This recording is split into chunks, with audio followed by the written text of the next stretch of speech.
Ahem.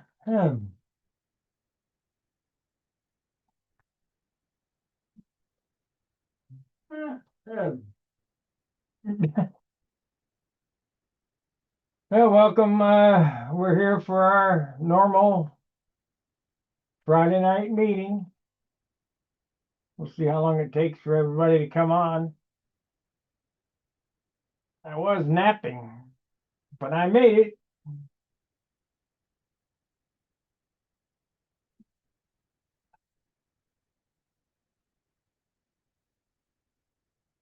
Ah,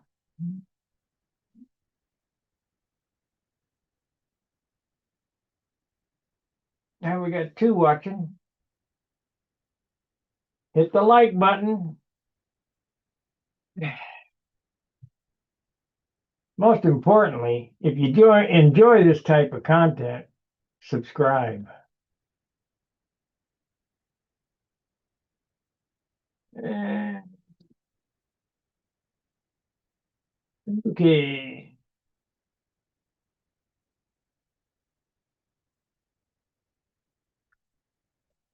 And it won't stay on too late tonight. Yeah, like as soon as I can turn it over, I'm gonna turn it over. Just tired.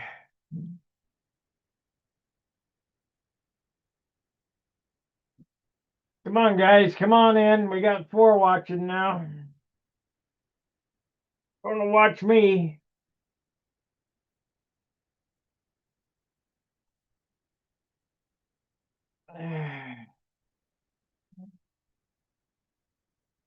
Charles used to go through a spiel. I don't have a spiel, especially now. I'm just too tired. So I know Gary's gonna be our first contestant. So come on in, Gary.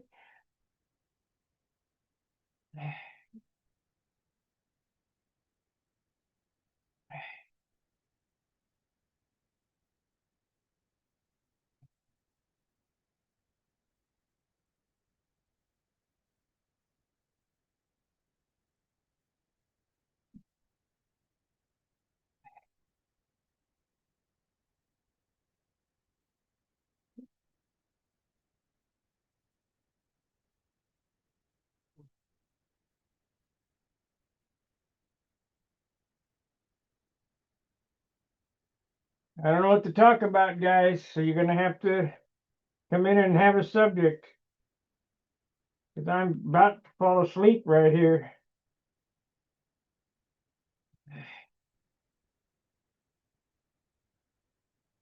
There we go. I knew you'd be first. I'm usually waiting on you. Come on. So, I'm usually pretty punctual. yeah.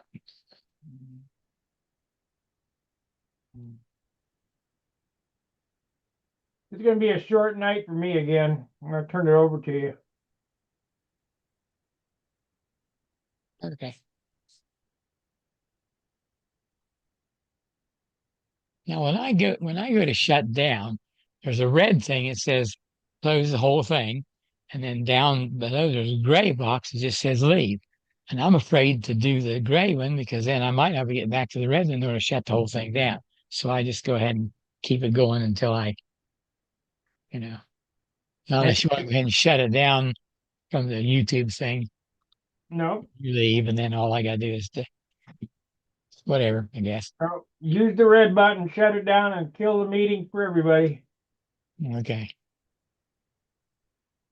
That's what I usually do. Yeah.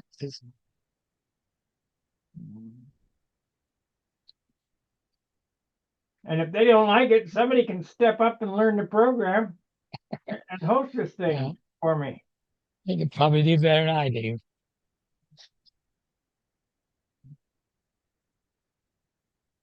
At least I can keep it open so they can talk and share. You can just sleep. Yeah, sometimes I do fall asleep. Sometimes I stay alert. I understand fully. I'm about ready to fall asleep right now.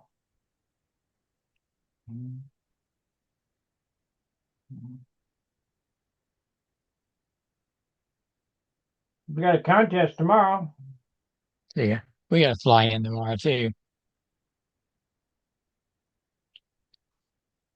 I thought it was last week. This place that there wasn't since this week as they're falling. iPad called me today and said he's not going to be able to make it, which is kind of a bummer, but Oh, so we'll see him next week.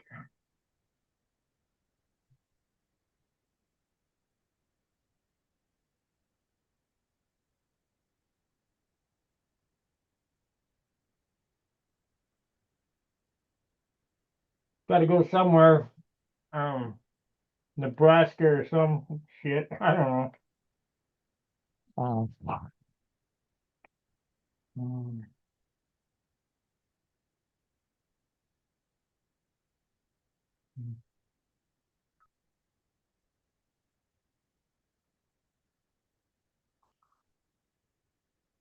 I'm going to sell my Skylark kit.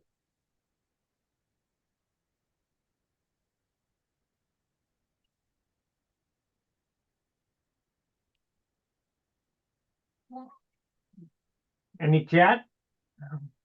yeah. I got Minnesota Mike says, "Have you ever worked on a CT90 Honda?" No. Mhm. Mm. Daniel Berry Sports says, "Hi No. everybody."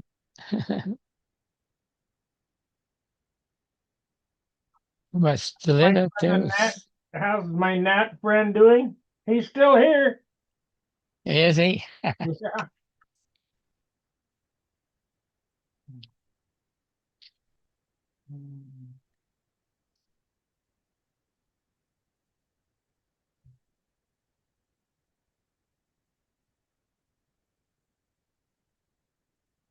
Oh, it's supposed you're gonna have nice weather tomorrow, aren't you? I don't know. Come on. I think we might have some clouds, but it looks like it's gonna be nice tomorrow.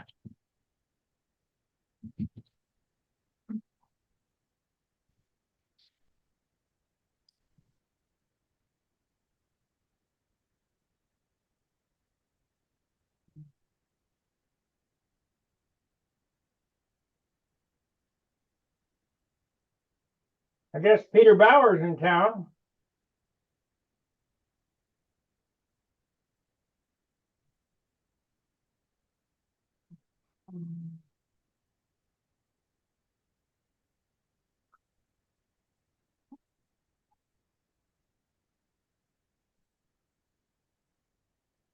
Stiletto, what is it? 066A. Stiletto. So, okay, evening. See, he says. So, how's your friend, Mr. Nat? Oh, Nat. Okay. How's your friend, Mr. Nat, doing? He's still here. No, still here.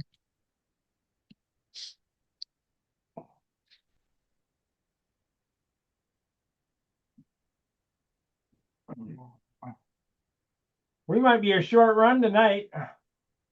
Yeah.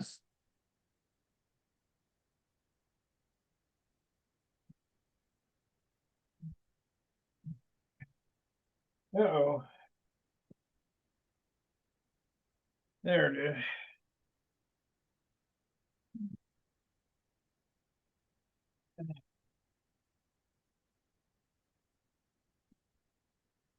Only the finest in woodworking tools, guys. Yeah. Snap on. Snap on claw hammer. It's a joke. Oh,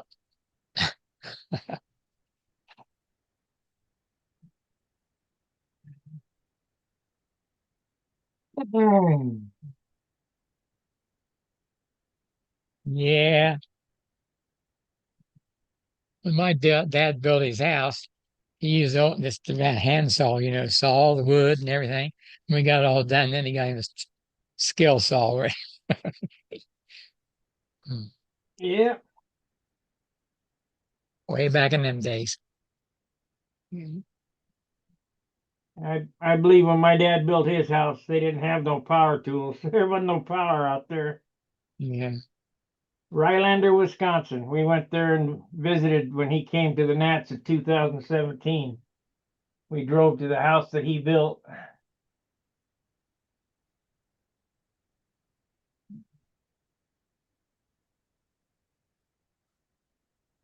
That was kind of a trip. They had lowered the road. They cut the road away, and we couldn't find it. So we went up and down the road, up and down. He goes, I know it's right here.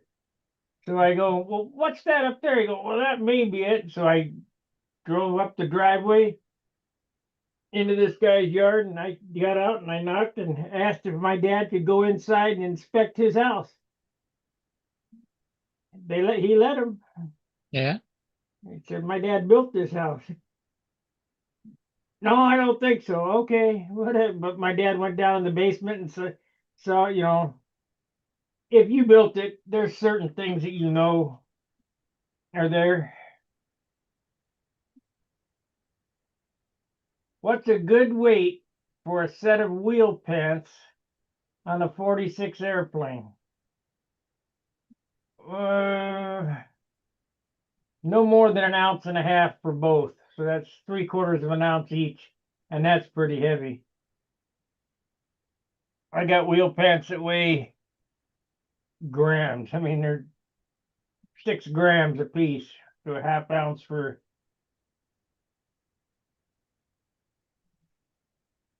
Just remember this: Yeah. as light as you can make anything.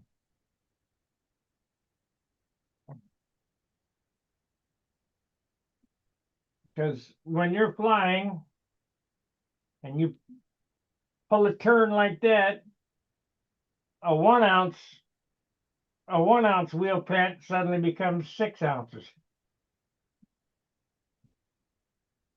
from centrifugal force.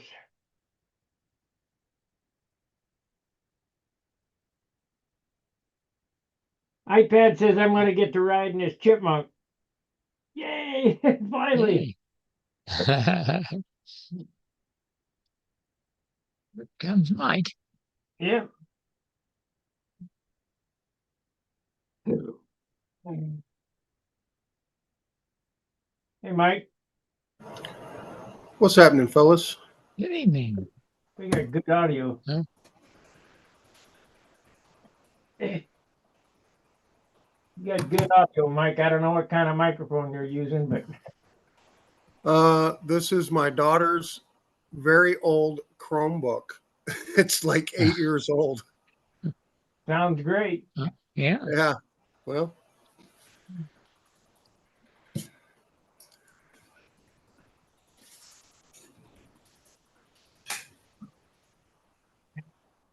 Bill Bailey coming.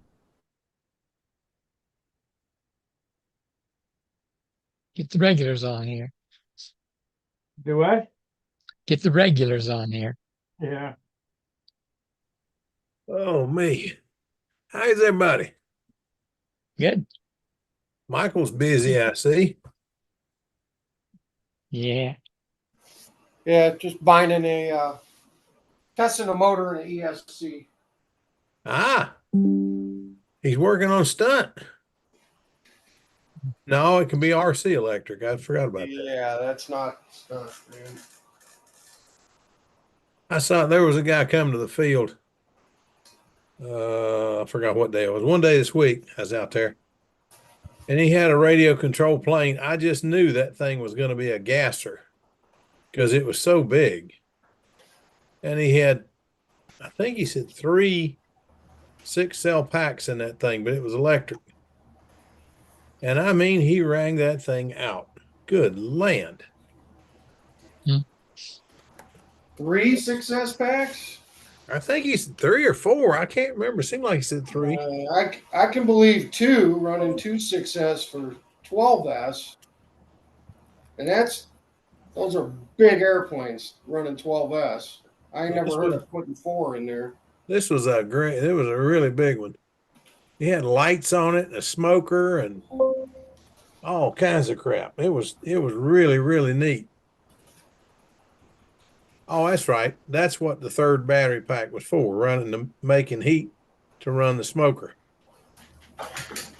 But anyway, Oh yeah, smoke pump. yeah. But that thing really, he put on a show with that thing. I mean, we all just kind of stopped and watched him for a few minutes. He was something else. And he even did something that 99%, well, I've been flying out there all these years, 50 years. Well, yeah, 50 years now. And I may have seen a dozen people land on the runway. Everybody else lands in the grass. They might take off of the runway, but they always land on the grass. And this cat took off and landed on the runway and taxied back to the pits, came to the end of the runway and taxied back. I knew he wasn't from around here because none of our guys do that. But he put on a heck of a show. It was really neat. Got where he said he was going and stopped here. His mother-in-law lives here in town. And he stopped here and thought he'd get in a little bit of practice. But he was really good. Whoever the dude is, he's really good. I never did get his name. Hey, Carl, Hey, where are you at? I am in Fallbrook, California in a hotel room. What's going on? Contest? Well, pardon? Contest in Fallbrook? No, I have a 50-year high school reunion tomorrow night. Ah, Oh, cool. So I came down early to go fly with down Escondido with Charles and some of the other people, and I left Nevada at 2 o'clock this morning, or between 3:15 and 3:30, or 3 o'clock this morning, and drove straight through. well, tell Charles hello for us. I will. Got in the Escondido about 8:30 this morning. So, Wow. I don't know why he don't come on once in a while. well, he told me he just kind of got burned out being the host of the program every week, and he wasn't getting stuff done on his airplanes. So all he wants to do now is just concentrate on building his airplanes and getting ready for contests wherever they might be. So. Well, I kind of understand that, but it would be nice to say hello once in a while. Yeah, I asked him to come in and say hello to everybody, but he says, well, I'll think about it. But, that's just him. That's what he said when I talked to him on the phone, too. Yeah. But we had a real nice day today. The weather was great, blue skies, hardly any wind until about 12:30, 1 o'clock. It was hot and humid and Hot and humid. What was it? 78 degrees? somewhere on there. But but it was humid though. Yeah, but even But it was, California, in that part of California, the weather just doesn't get bad.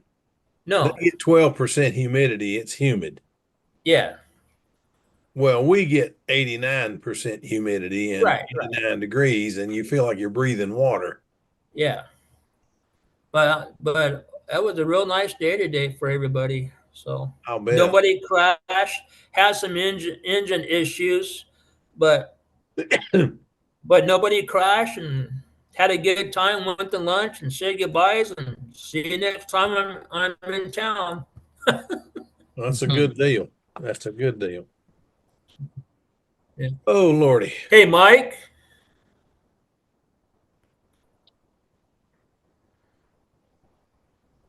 Yeah. I just want to I just want you to know that piston and cylinder I put in that APS 25 worked great. The motor Oh, ran awesome. great. So I just thought you might want to know. Well, then you did it right. So Mike, are you starting to fly radio now? Phil, I've been flying radio since I was 6 years old. I never stopped. Oh, okay. I thought you I were never, just doing this for Junior. no, I never quit. But yeah, this is his airplane. Yeah. I'm just I got to test the motor, the ESC, and the servos because they were in another airplane that was crashed. So I want to make sure everything is good before I put it into this airplane. Yeah. So Yeah, I put one that had a questionable ESC in a plane and ended up crashing the airplane. It quit straight overhead. Check them out good.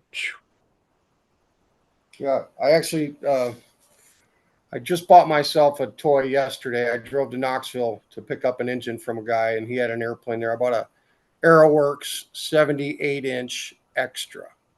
Oh, nice. It's big. It's for 50cc gas engines. It's an older plane, so Chainsaw. it's not really made for 3D aerobatics. It's more of an IMAC airplane, flying their stunt pattern, so to speak, Yeah. because it's Yeah. a little heavy, but it's a brand new airplane. They were like $850 brand new, and a guy let me have it for $300, and it's never been in the air. So, Wow. That was a good deal. Oh wow. yeah, I couldn't keep it in here with this one on the table, so I had to put it in the other shop. You guys will see it at some point. I just sold one that I've had hanging in the basement for 30 years. I had a UFO in the basement. It's an old back ballistic pattern, back when you flew across, did one maneuver, and then blew out the other side, did a split S and come back. And that thing's been hanging downstairs with a Max 60 with a pipe and a manifold and everything on it for years. And guy come by here the other day and he saw it and asked me what I'd take for it. And I said, "Oh, shoot, make me an offer." He made me a good offer and took it home.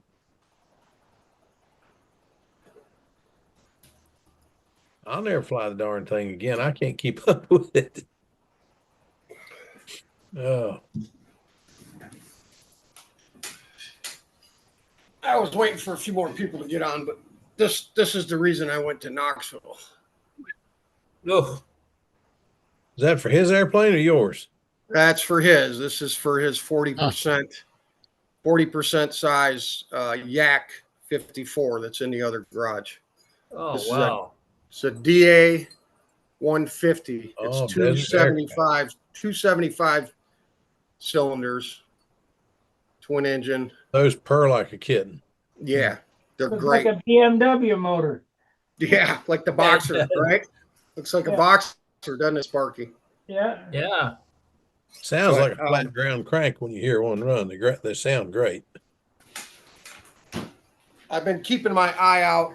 That airplane is like 4 more down in the queue. I didn't think we'd really get to it for another year or so. But I've been watching for a motor because they're like $1,700 from Desert Aircraft by the time you got tax and shipping on them. Yeah. They're close to $1,800. And a marketplace ad. I look at marketplace every morning, like 6:30 in the morning after I make the kids' lunches. I always get on marketplace just to see what's around. And that had just been listed like 10 minutes before, and the guy listed it for $1,000. It was brand new in the box. I was like, I can be in Knoxville in 3.5 hours. I'll be there at 10:30 in the morning. So after I got the kids off to school, I gassed up the truck and drove to Knoxville yesterday and back, just because it was such a smoking deal on that motor. He's an old guy getting out of flying, can't really fly anymore. He's got some health issues. So, and he had that extra, that Aeroworks extra hanging there. He goes, "Man, I bought this like 12 years ago. It's brand new. I started putting it together. It's never been flown." He said, "Give me $300 for it." I was like, "All right." So I was glad I brought the truck. So what size prop does that motor swing? I'm new to gas engines, but I'm guessing DA 120s run like a 28. So I think the 150s will run probably a 30-inch prop, 29, 30-inch prop. We're running 20-inch props on just a 35cc. This is, and this is 5 times that. So almost 5 times that. Yeah. Yeah, they're not So cheap either. Props ain't cheap. So- Even the wooden props are, $40 a piece. You get into carbon fiber, they're $150 a piece. So is that a pull start, or you flip it over by hand? Flip it over Yeah. by hand. You flip it Contact. over by hand and you better get out of the way. They fire right up. Yeah. They fire right up. Yeah. So, but if you need help, the guy had the Mac Daddy Dynatron starter there, and I asked him about that, and because these starters are like just the way this sit with this box and the starter is over $200. And how many volts is that? It's just got a 4S battery in it, just 4S. But he let me have this for $75. Oh, So that was a ripping deal. But I haven't had any problems starting our 35cc by hand. It's you follow the procedure. yeah. You rock them back and forth a couple of times, pull them through like 5 times, turn the ignition on and hit them, and they just go, man. They're pretty easy. It's like starting a PA, man, if you know the procedure. As long as you don't flood them. If you flood them, then you got to get a starter out on them. Or pull the plugs and flip them over, right? Exactly. Just like you would a dirt bike, just like you would a dirt bike, a 2-stroke dirt bike. Yeah. Is that a 4? Is that's a 2-stroke, right? Yeah, it's 2-stroke. You break it in on 32 to 1, and then you run it. Dennis is in the house. Good to see you, buddy.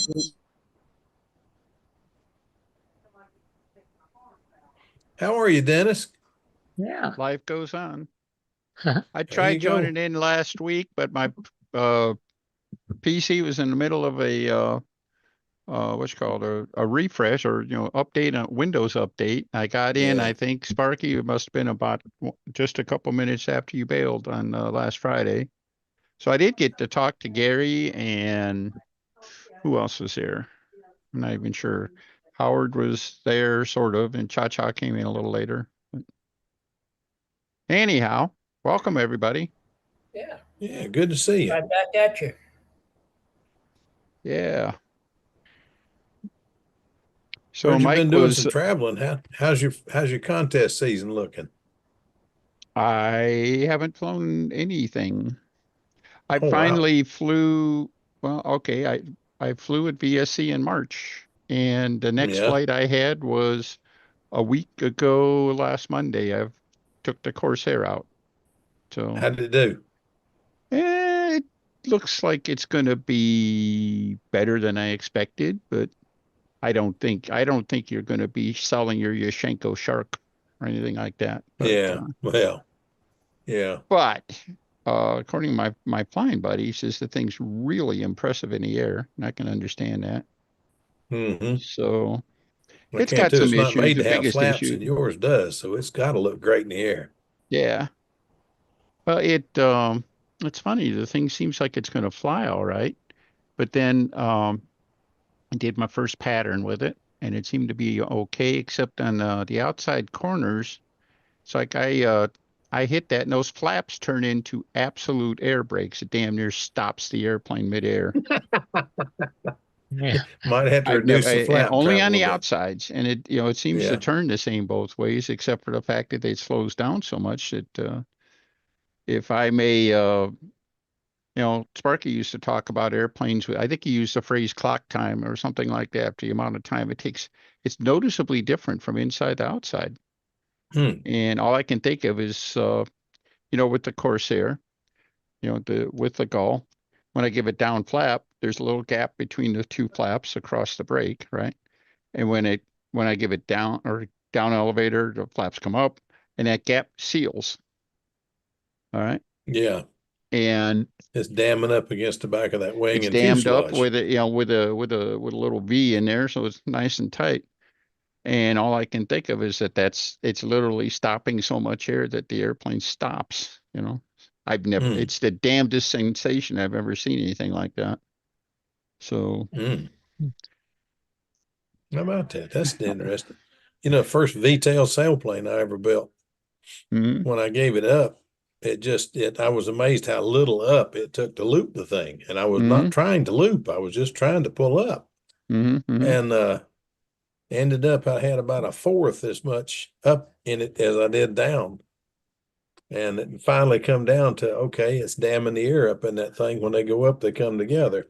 But it took me a while to figure that out. It was a great big 14-foot Vildu.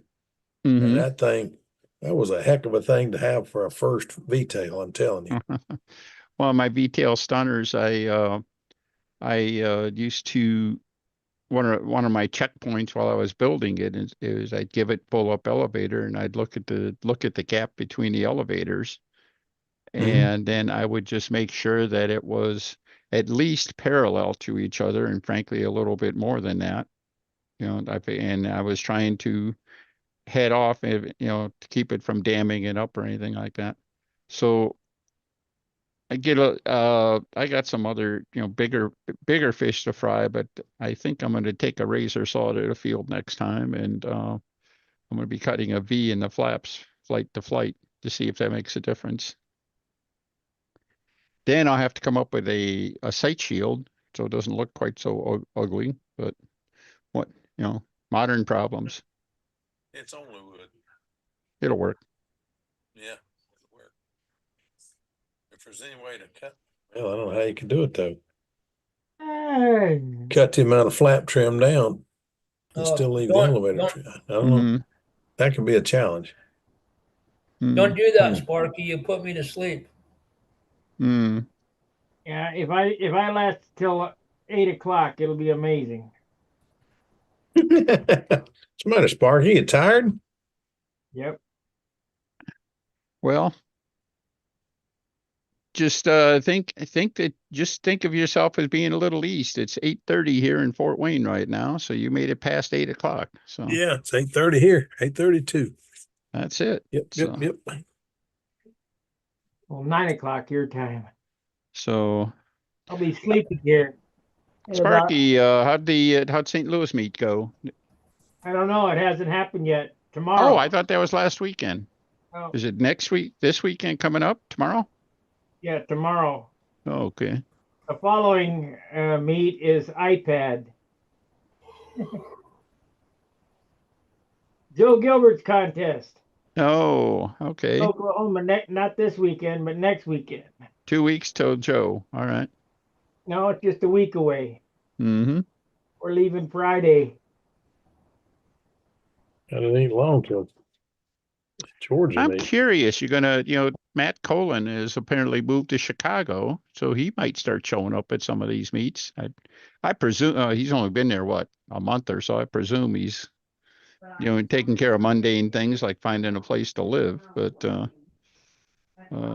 I guess he already showed up at the Aurora contest there. Labor Day, I think it was. I don't know. I wasn't there. Did you make FCM last weekend? To make what? FCM. I did not. I wish I would have, but I did not. Dan Winship was there. He shot a few shorts. There's Ed Wask. Wasky. Hello, Ed. Gentlemen, how you doing? Good. Pretty good. How about you? Doing okay. Good. Had to do some computer maintenance before I could get online. Sorry about that. Took longer than I thought it would. Mm-hmm. Is it hard to find the hammers? I think he said computer, not percussive. So percussive maintenance. Oh. Yeah. Or percussive maintenance on a computer. I understand that. So. Yeah. That's a manually reciprocated adjustment tool. Yeah, I know a guy that tries to cuss his computer regularly, but I've never seen him have any luck with it. Mm-hmm. That's it. Yeah, bloody things. That's all I can say. Well, like I told people when I worked on them for the city, it's I think the devil lives in that box. If you don't believe it, what happens when one breaks? Smoke gets out. What does the devil have? Smoke. But once the smoke gets out, it won't work no more. The magic is gone till you fix it. That's when you throw it away, right? No, that's when they call me, and I had to go in and fix the stupid thing and put it back together. And then get the girl to come over. You'd be surprised how many of these people, you fix the computer and you put it back together and you tell them, come on, run this thing. Let's see what you think. Run your test diagnostics and let's see what you think. And I'm cleaning my tools, putting them away. Well, why don't you do that, lady? I understand the electronics. I don't know anything about the software you've got in it, but I know I'm not supposed to see it. So go ahead. And they Yeah, go run and stuff. our main corridor, which runs all of our maintenance stuff, has problems. So we spent the last couple of days trying to fix that up, and we ended up having to put everything on the cloud to get away from backups and stuff. So it only costs money. What do you guys use? Lightspeed? So what program do you use, Ed? Lightspeed? Corridor. It's a special aircraft maintenance program. And so everybody had to go back to pen and paper. And I told them, I says, oh, old school. You know, that's when men were men and women were proud of them. Yeah. And they knew which program to use. But yeah, with this corridor, we can log in anywhere in the world and do our paperwork and stuff. And everything is tracked. So if I got to print out on the job training records, all that stuff, it's just all right there, prints it out. Everybody's real happy when they audit. I'm glad I no longer have to worry about audits and all that mess. Yeah, how about me? The FAA, the Europeans, my customers. Well, I'm glad you're there to do it because I sure don't want to have to do it. Well, I tell you what, Ed, that used to be the paperwork was more trouble.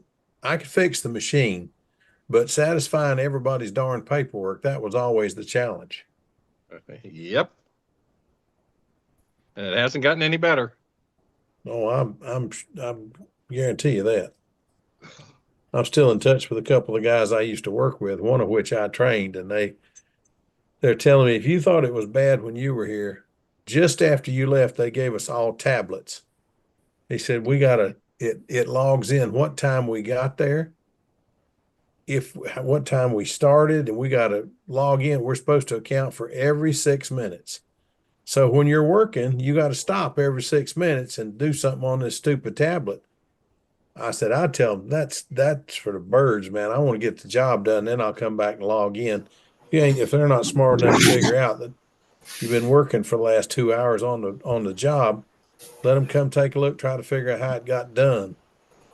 Jeez, every 6 minutes. That's insane. For us, that's a safety issue.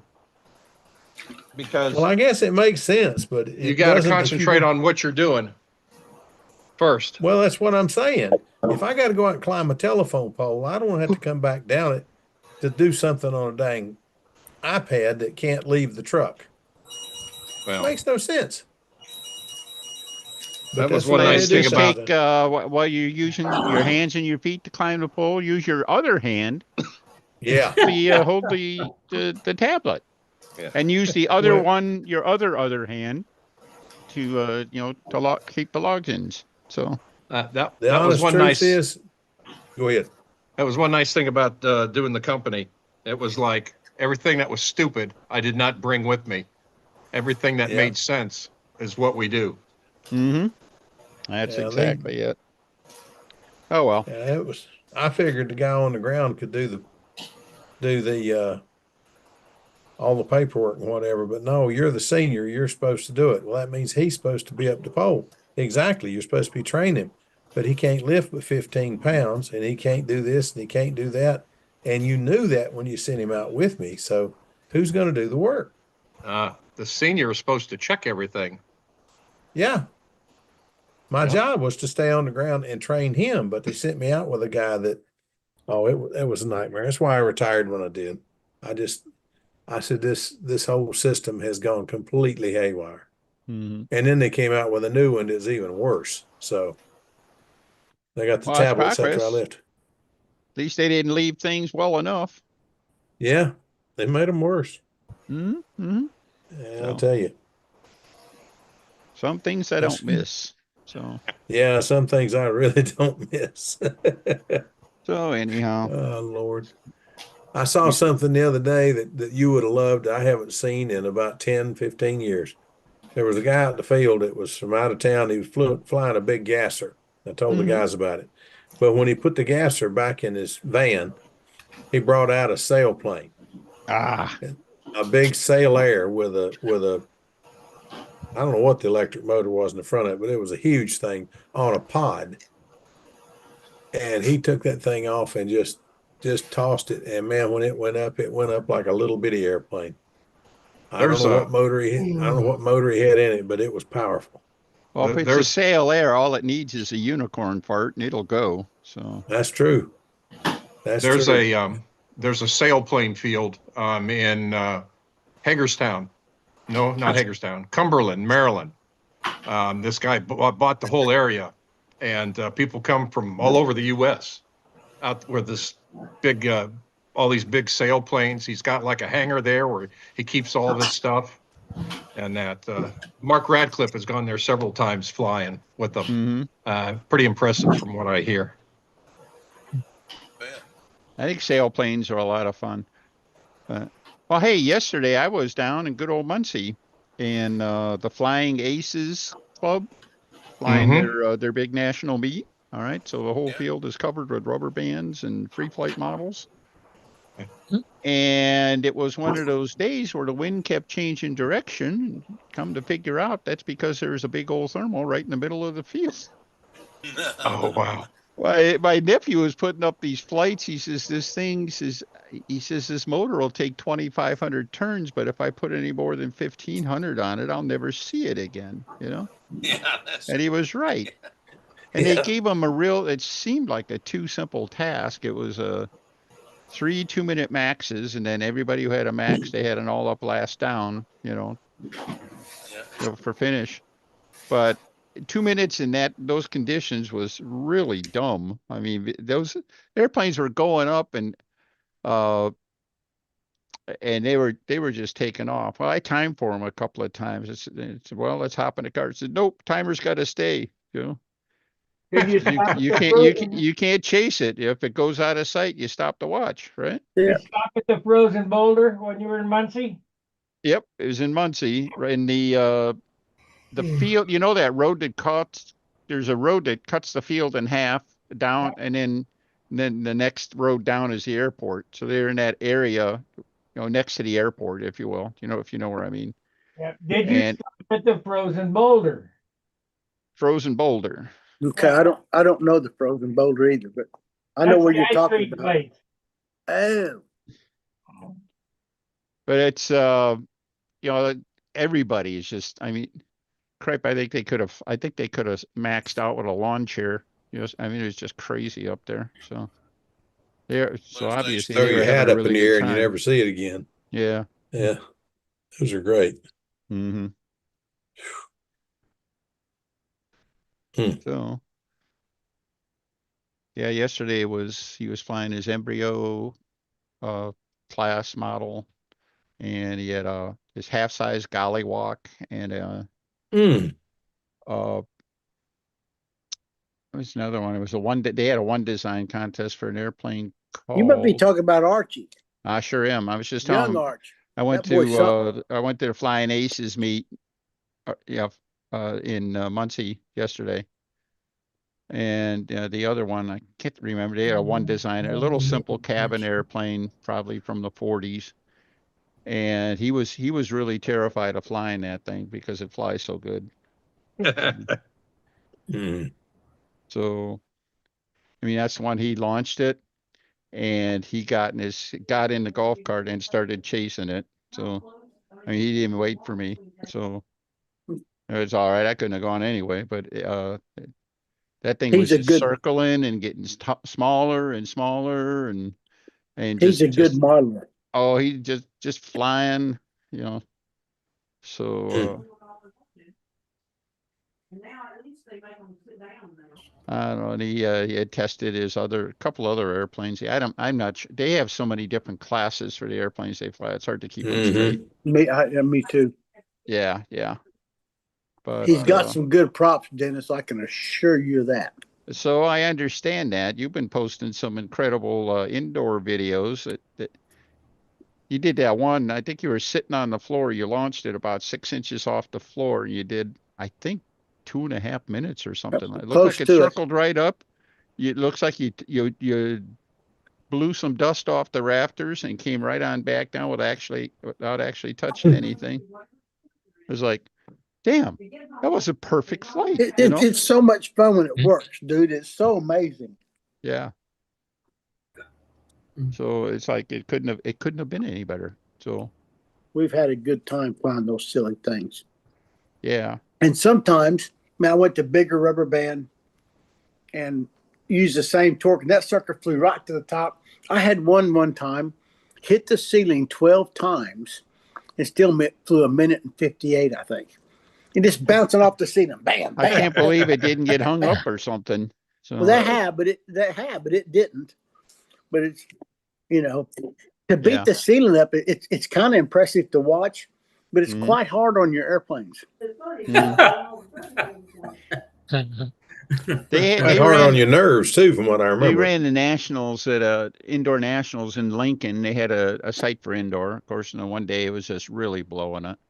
And so we went over to the indoor site to see what was going on.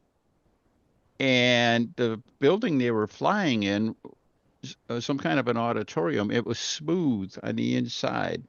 It's like a big Oh, Quonset hut kind of ceiling, and the ceiling was smooth.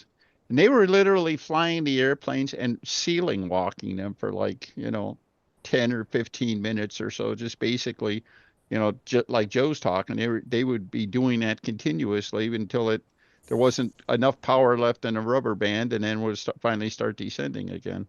But that was the most amazing thing. It was it, like a perfect indoor flying site. So. Would be neat. Yeah, I've been to the site in West Baden.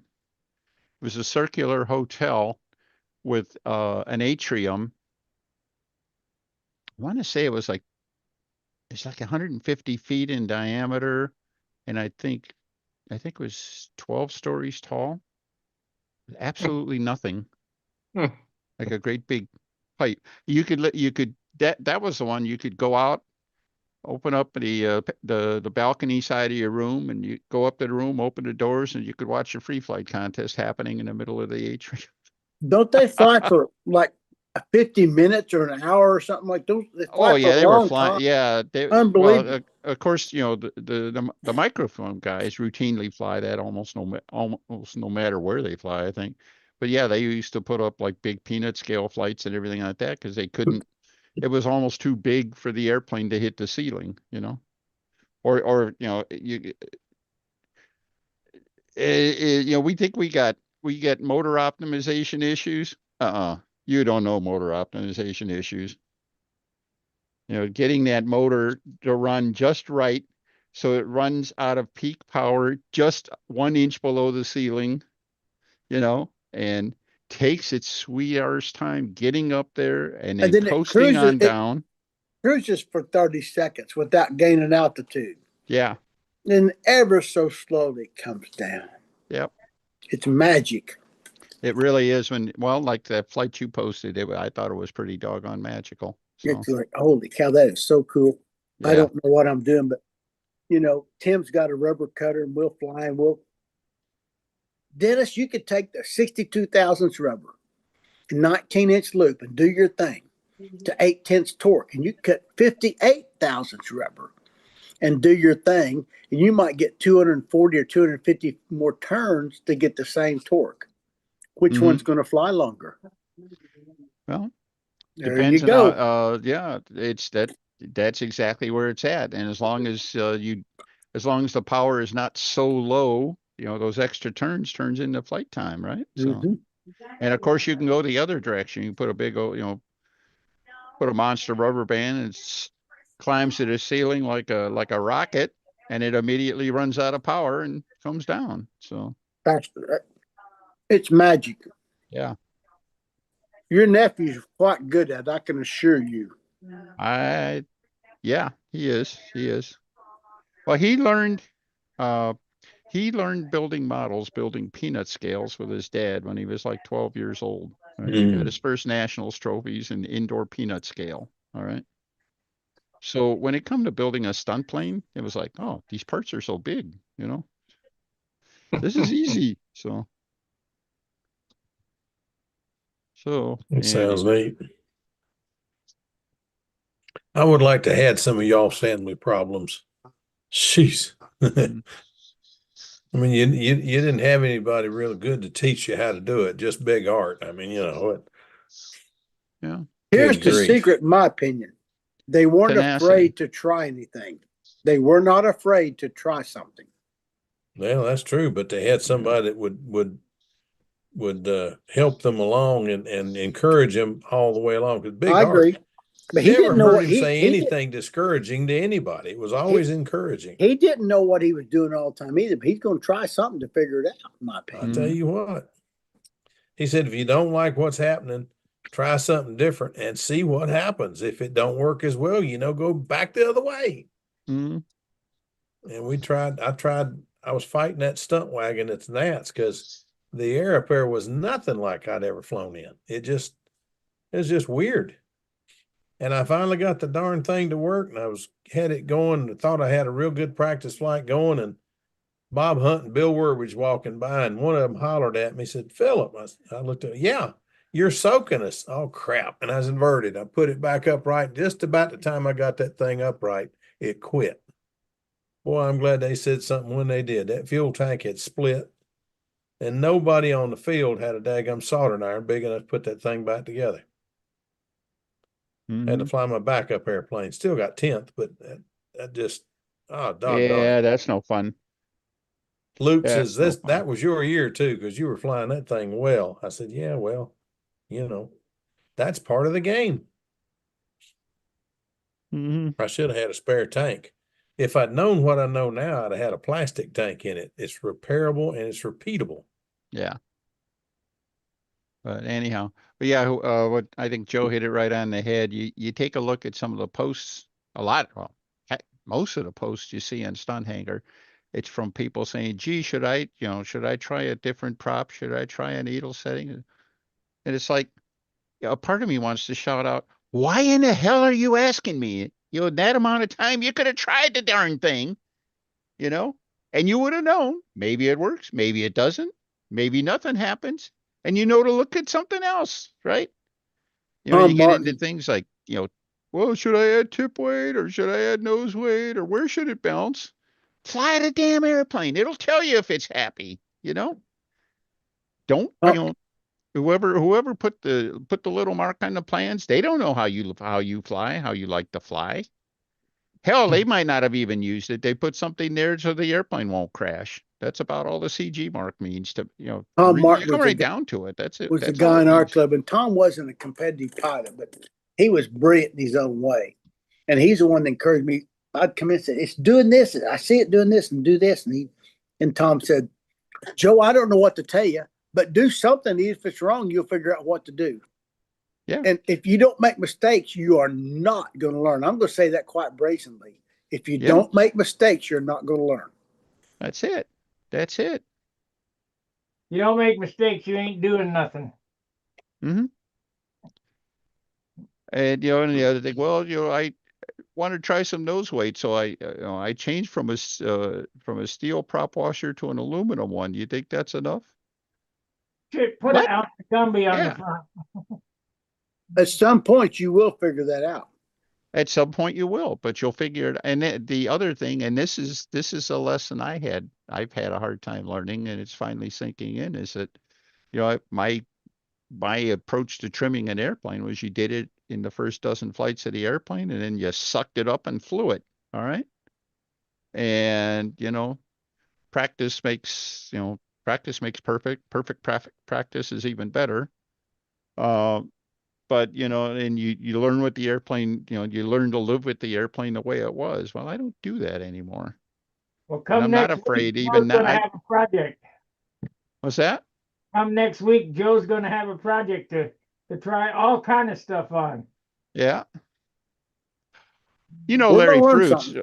Larry Fruits, of course, right? you know that Starfire Junior, he's been flying. It's like 10 years old now.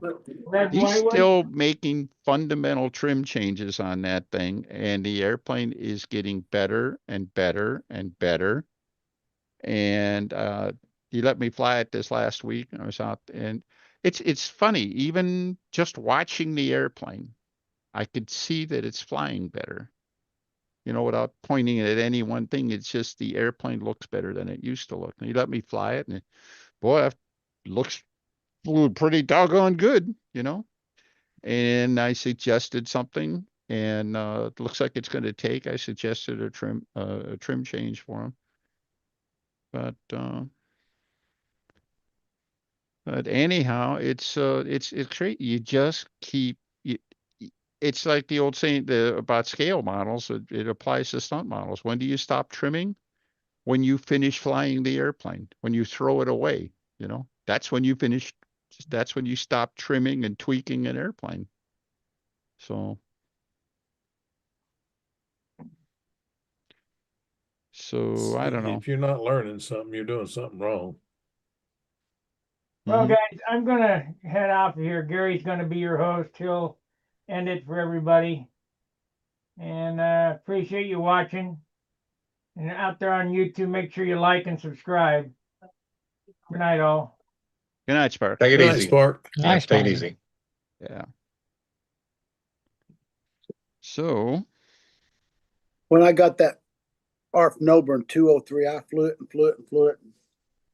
Put a Brodak 40 in it finally and flew it some more and flew it and flew it. It got where it wasn't flying good. And I cut a hole back there in that little stuff, and the elevator horn had a hole in it. Well, that hole was oblong. It's just about to break out. yeah. So I moved it up a notch and had to shorten it a little bit, I think, to get the flap elevator right. And this Noburn flew better. And I thought, well, ain't that something? I got more elevator and less flapping. It flies better. And I thought, ain't that something? And that was it took you how long to figure that out? You know, about 6 years till it wore out. Yeah, you basically wore out the airplane. Essentially one life cycle on the airplane to figure it out. Oh, and I now moved we're it up, starting and over. it was better. Oh my gosh, it's better now. How can this Yeah. be? Yeah. Didn't slow down the corners as much, and I thought, well, ain't that something? Yeah, well. But yeah, I think if there's a lesson, if there was a single lesson to, you know, the folks on Stunt Hangar and stuff like that, I think it has to be something like, don't be afraid to try stuff, you know? You can always put it back, Dennis. Yeah. I got customers like that. And he said it's easier for me to call you than to look in the book. Yeah. I'm sure there is. That's scary. Well, I don't know. If I was flying a you know, a bazillion dollar you know, jet or something like that, I would probably be a lot less cavalier about hey everybody watch this, you know. But there ain't no watching this in aviation.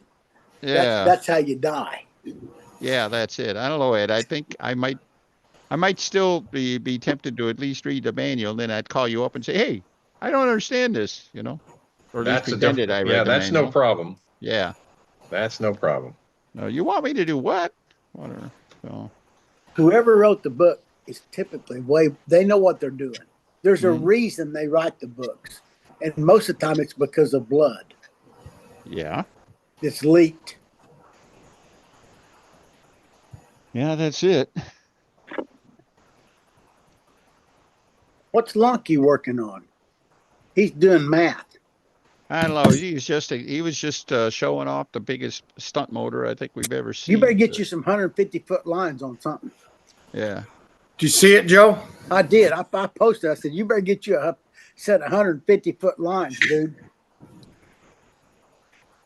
She's a monster, man. Man, I rode motorcycles when I was a little kid, had littler engines than that. Yeah. That's Couldn't pretty awesome.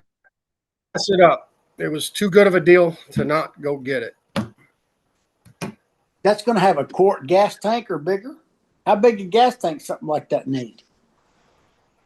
30? You know, I don't know on the 150. We run like a 28 ounce on the 35. So I think they run like 2 quart tanks, Oh my gosh, 64 ounces. 2 right next to each other. Wow. You know, I don't know. I'm not really sure, Joe. I can't speak. I'm not. I don't know either. But that's first 150. So that's a serious machine right there. Yeah. What the heck? When you're done with it, Joe, put it in a chipmunk. But yeah, right. there might Put be it a in the power up, wingtip. huh? Put in the wingtip to pull away all the time. Yeah. I worked on that chipmunk today a little bit. You got it back in service? Yes. Oh yeah, I flew it yesterday. I flew it yesterday. I did fly it yesterday. Well, it's got to be a blast flying that inline 6. It's it's an inline 4, but it's just an it's a 4? Oh, I thought it was 4. It's a 4-cylinder. Wow. I thought it was a 6. No, big pistons. It doesn't. Yeah. On takeoff, it only turns 2,100 RPMs at 74 knots when you're climbing. You climb at 2,100, you cruise at 2,100, you descend at 2,100. That's de Havilland Gypsy? It is. It's a Rolls-Royce designed Gypsy Major built them. Gypsy. Okay, I thought the Major was a 6. No, but the Major is a 4. The Major is a 6, but this is a Gypsy Major engine. But they did make a 6-cylinder with the same pistons, same jugs, and everything, just 2 more pistons. And I think they did call that just the Major. They didn't maybe call it a Gypsy Major, just a Major. I don't know. They did that in that. Remember the airplane that set the records I think it's called a Cauldron, twin engine, nice looking low wing tail dragger, and it set records, speed records. Cauldron, and it had that same engine. The Rapide had that same engine you're talking about, 6-cylinder in it. Well, yeah, I guess that was the other thing, and I thought the Comet had special versions. That was it. The Comet. The Comet's what I'm talking about. Yeah. That had a 6-cylinder, but it had the same pistons and heads and jugs. Just 2 more of them. Yeah. Just like Continental, 0300. That's right. 0300 is just a 0200 with 2 more jugs. Same exact pistons, rings, everything. Rods. Yeah. I think the Miles had a bunch of single place racers. The Miles, they may have they had 4s and 6. They had 4s in some of those in the Miles. Yeah, the basic ones were 4s, and then they had a Have you handful seen of them that were airplane 6. that's got the round fuselage and little stubby wings, cockpit on top, and it flew? It had a barrel airplane. That barrel airplane had my engine in it.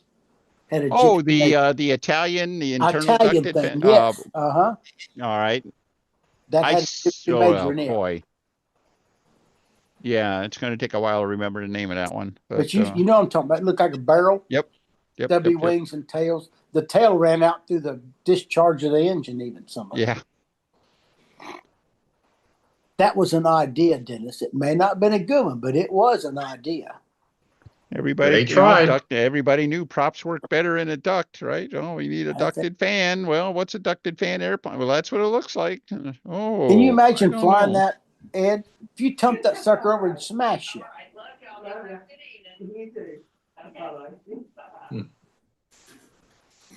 Yeah, I don't know. Very interesting. I don't know. I think I'd watch that. I'd have watched that one with a bucket of popcorn in my lap. But well, it flew. Oh, I know it did. Apparently, it didn't fly that badly or anything like. It wasn't a killer airplane or anything like that. But it also was kind of a footnote in the race towards progress. So I think it's a but quickly forgotten. So but. Well, they had the other jet too, the one that used the piston engine to drive a compressor. That the piston jet engine. That's another idea. That was a Caproni. Piston jet. Yeah, now, I'm trying to think. I think it somehow used a piston engine to drive the basic rack. Band. Yeah, drove a compressor bank with that would, I guess they fed fuel to that. But yeah, it was a unique thing. It didn't have turbines or anything like that, and it was all compressor. I don't know. I might see one of those. That sounds interesting. Yeah, it was an interesting I'll see if I can find some, send it to you, but it's, yeah, it was, when people were talking about, what are we going to do about props? And well, we're going to run jets. Well, what's a jet look like? Well, that's what a jet looks like, or at one point, because nobody could figure out how to make a self-sustaining, gas turbine in at that time. But Right. It's just a fan. He's running yeah, the fan, basically.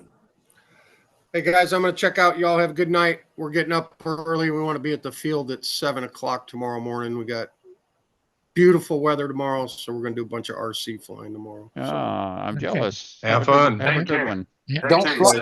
Don't fly straight down very long.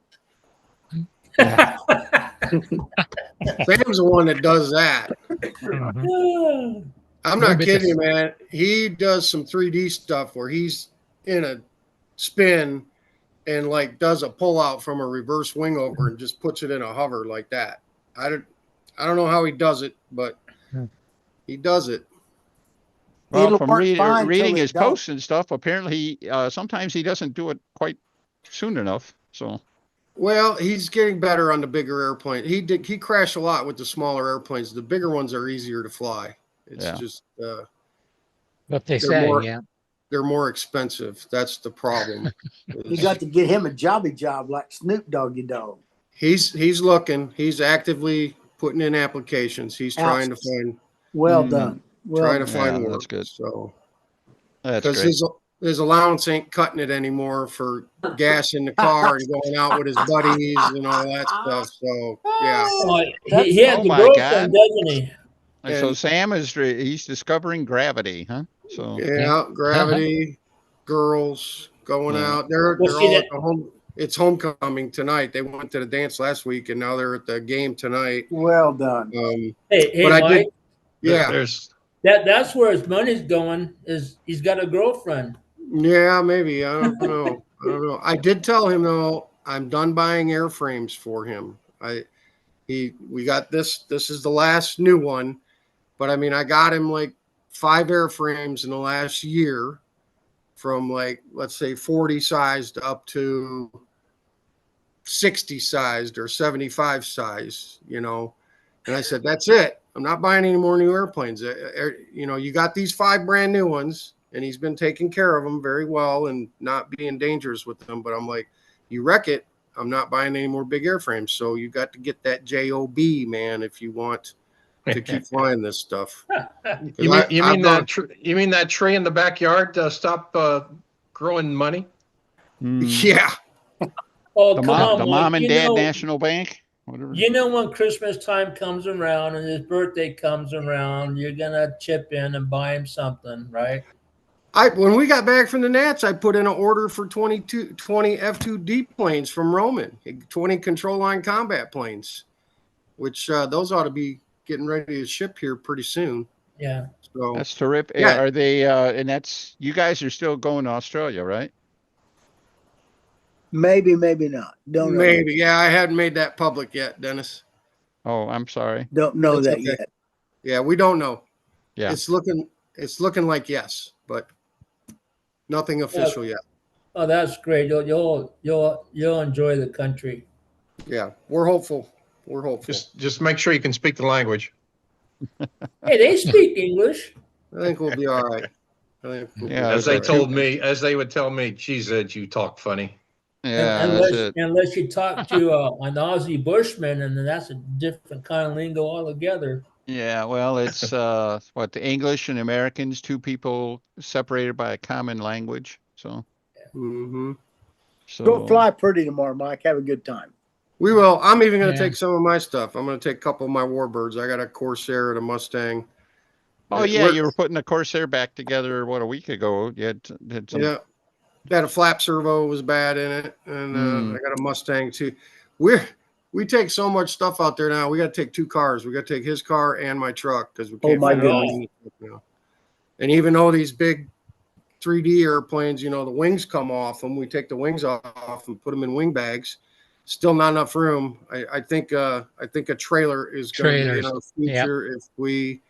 If he keeps flying this big RC stuff, we're going to need a trailer, which is that's fine. That's fine. And it's like, okay, Sam, here's the gig. I buy half and you buy half. My half ain't flying when the wind's blowing 20. Yeah, that's right. That's right. All right, y'all take care, man. I'll see Have you. fun. Well, you Good too, night, Mike. Oh, okay. Have fun, Morrow. Yeah. Oh, Mark's here now too. Mark Gerber, yeah. How's your plane doing there? Oh, it's coming along a little bit. Yeah. I don't think anybody said hi to Jim either. Sorry about that. So. Yeah, Jim's been there. Yeah. Hi, how are you? Happy Friday. Have you got something to show us? I think you surely do. Me? Yes. You're working on take apart stuff. See, I see it. Uh-huh.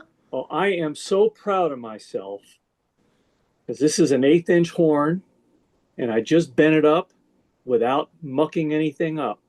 That's a miracle for me. I got the sleeves on. It's bent the right way, right? We've all bent them backwards. For sure. I got That's the arm good, length. Arm length works. I'm going to quit. The ears are even and everything's square. It's a miracle, I think, if I do. Yeah, I'm good at putting the sleeve on one side or letting a bolt sit on the table. Yep. Yeah. Yep. So, And these are so hard to get now that I only had one of this configuration. So I measured 4 times, cut once. That's a good move. But don't mess it up. I got a stack of Brent Williams horns here, last spring, I think it was. I haven't used any of them yet, but he's doing a nice job with the offset horns. So brazed? I've got some of his blanks. Yeah, I got his with they got wires in them. Draw rod, I think. Yeah. I forget lucky what. you. Yeah, I would not trust myself to try to braze or weld or anything like that. So I'd probably build flapless before I went that far. So but anyhow. I know Dennis Nunes says he's trying to learn to braze. Mm-hmm. I don't know if he's been successful or not. I bet he has. I got a brazing set from my son-in-law for my birthday last year, but I haven't tried it either. You can do it. Mm-hmm. It's all about the temperature. Yeah. Yeah. Control your heat. But it's hard to measure the temperature. You have to see the color you want and get on it quick. Well, not only that, you got to be able to see what your filler rod is doing too as well. And I'd tell you if you're pretty close to the right temperature. I heard Dan Winship say when he does it, he does a whole bunch and he gets into a rhythm. So probably the first 5 he does suck. That may be true. But the last 10 are pretty good. That's right. So I don't want to make 15 to get 1. Make 15 to get 10. Then go back and do the others first and reheat them again. Well, the trick then is when it is trying to figure out which 10 are the keepers. There you go. I think when you get onto it, you'll see it flow. When it flows like you like, you'll figure it out. Yeah. It's not magic. No. But it's hard. I would really be happy to pay someone else who's good at it to do it for me. I get it. Most things I do myself, but I would pay for that. Those round batteries. I'll pay somebody to build my round batteries that knows how to weld. Mm-hmm. Yeah. I even bought these little, I don't know what you call them, pigtails. They go on the nose of an airplane and you can slide the shaft through them and rotate it and it holds it in place. Then take the shaft out and replace the props on the same little pigtail. And they're $2 a piece. Okay. So yes, I could build one, but I'm not gonna. I can't build that for $2. No. Oh, that's not. Yeah, that's for your rubber model. Rubber bands. Yeah. I mean, no, I'm not building that. Somebody knows what they're doing. Pay them. Well, that's it. And it's, And you can changing props is good. Say again. I was just going to say that saving yourself the aggravation of trying to do it and then screwing it up, it's worth to pay someone that's already got it down. Yeah. If I built 100 of these, it wouldn't be as good as these. Yeah. Well, I'd build 100 of it. They'd be about 99 different configurations. That may be true too. Yeah. And They'd all, then not quite on center or hanging down a little too much. I'd make or one of bent those different fixtures. Or, yeah. and then you're I mean, worried about the liability of it. Well, did I do a good enough job? Is it gonna break or whatever? So Well, that's the thing with control horns. The That's failure mode is awfully ugly. Yep. It's kinda only final. it's only once. Yeah.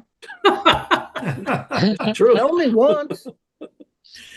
hey, when I was eating lunch with Charles today, he showed us a T-shirt for control line, and you guys may have seen it, but on the back of it, it says, "When you're flying inverted, down is great, but up is expensive."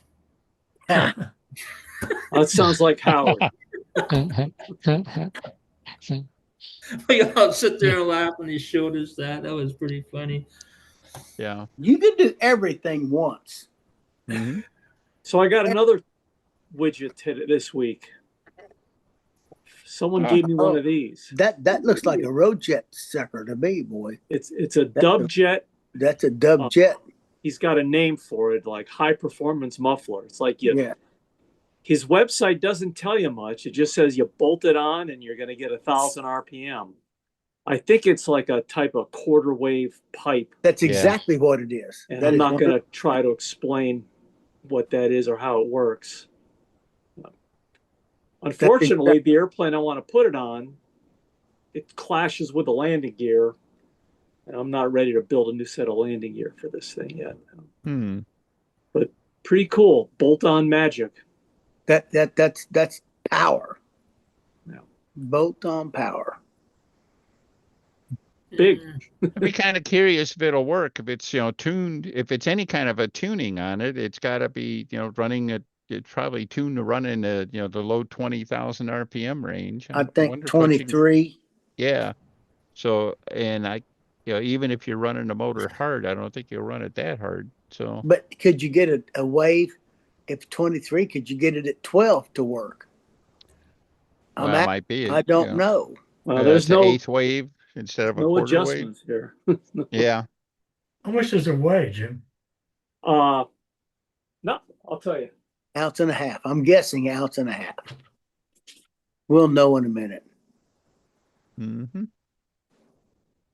Look at some pretty wings on the rack. Yeah. Mm-hmm. Plans behind him. 3.05 ounces. 3 ounces.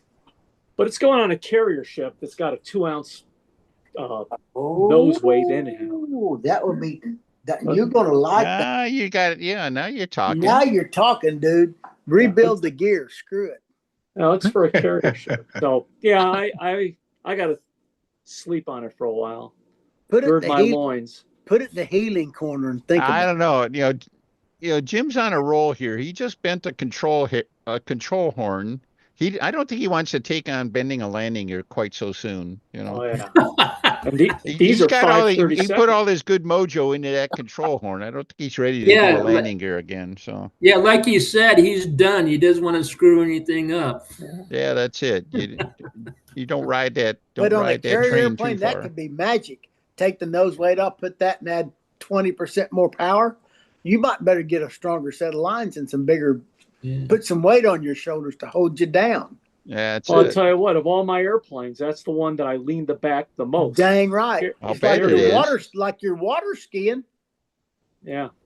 Yeah. When you show those mufflers, those 2 mufflers, and what you got there, I just consider that a miniature expansion chamber for a 2-stroke motor. Yep. Well, that's it. Well, And it depends how the Exactly. cones are set in there, how big the cones, a bigger cone to a smaller cone, or smaller cone to a bigger cone. Right, and it reflects back, I'm sure. Yeah.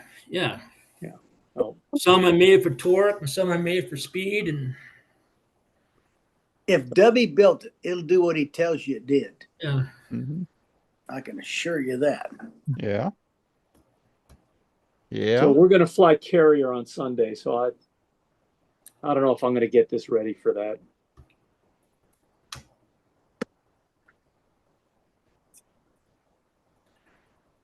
But what does my control horn weigh? Uh-oh.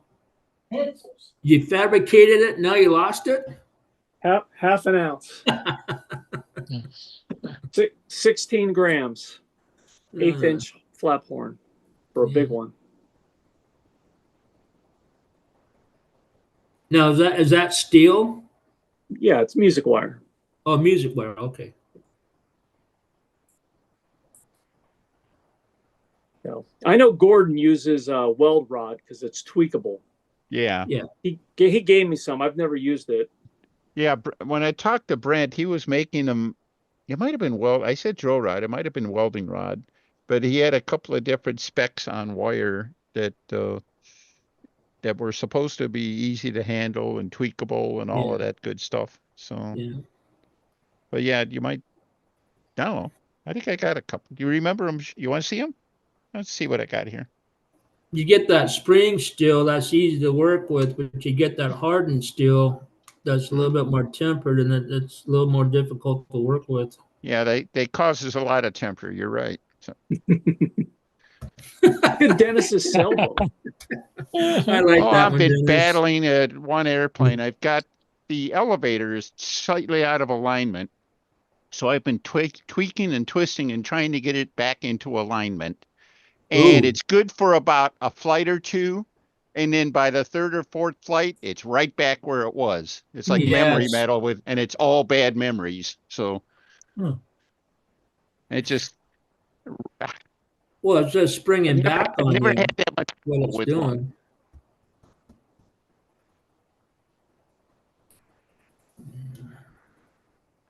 Oh, we lost the signal. Somebody's got a boat in their picture. Yeah, that's Dennis. That's Dennis. And weights. He got weights sitting there. When we were in France, they had these great big pools out in front of the Louvre, and they were selling boats that big from side to side of those great big pools. They'd launch them and they'd lean and go across the water, and then they'd change things and sail them back. Yeah. It's kind of neat. So, Mark, Sparky always asks for a Bearcat report. Where's Sparky?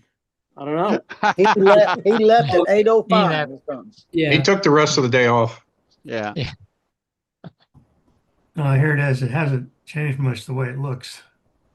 Sharing's not turned on. Who's running this, Gary?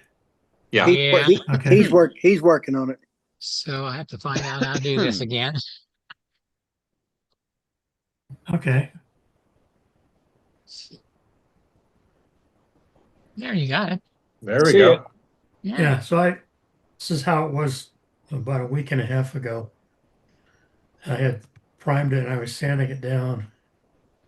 And here's the control surfaces. I hadn't got quite finished sanding them, but I did soon after that.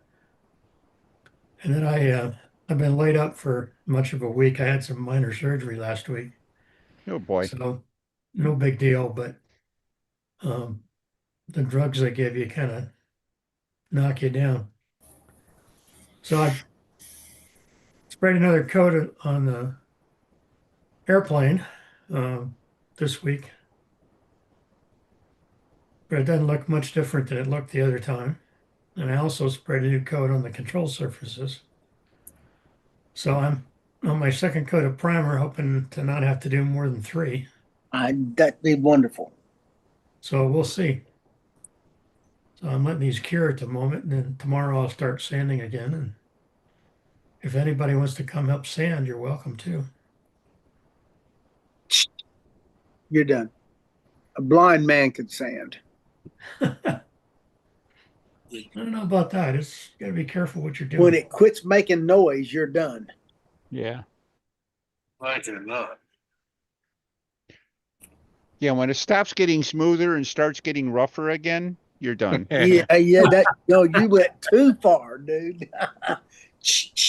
I just had a Zoom crash. I think it's telling me I got to close up and start over. So I'll try to come back here in a minute.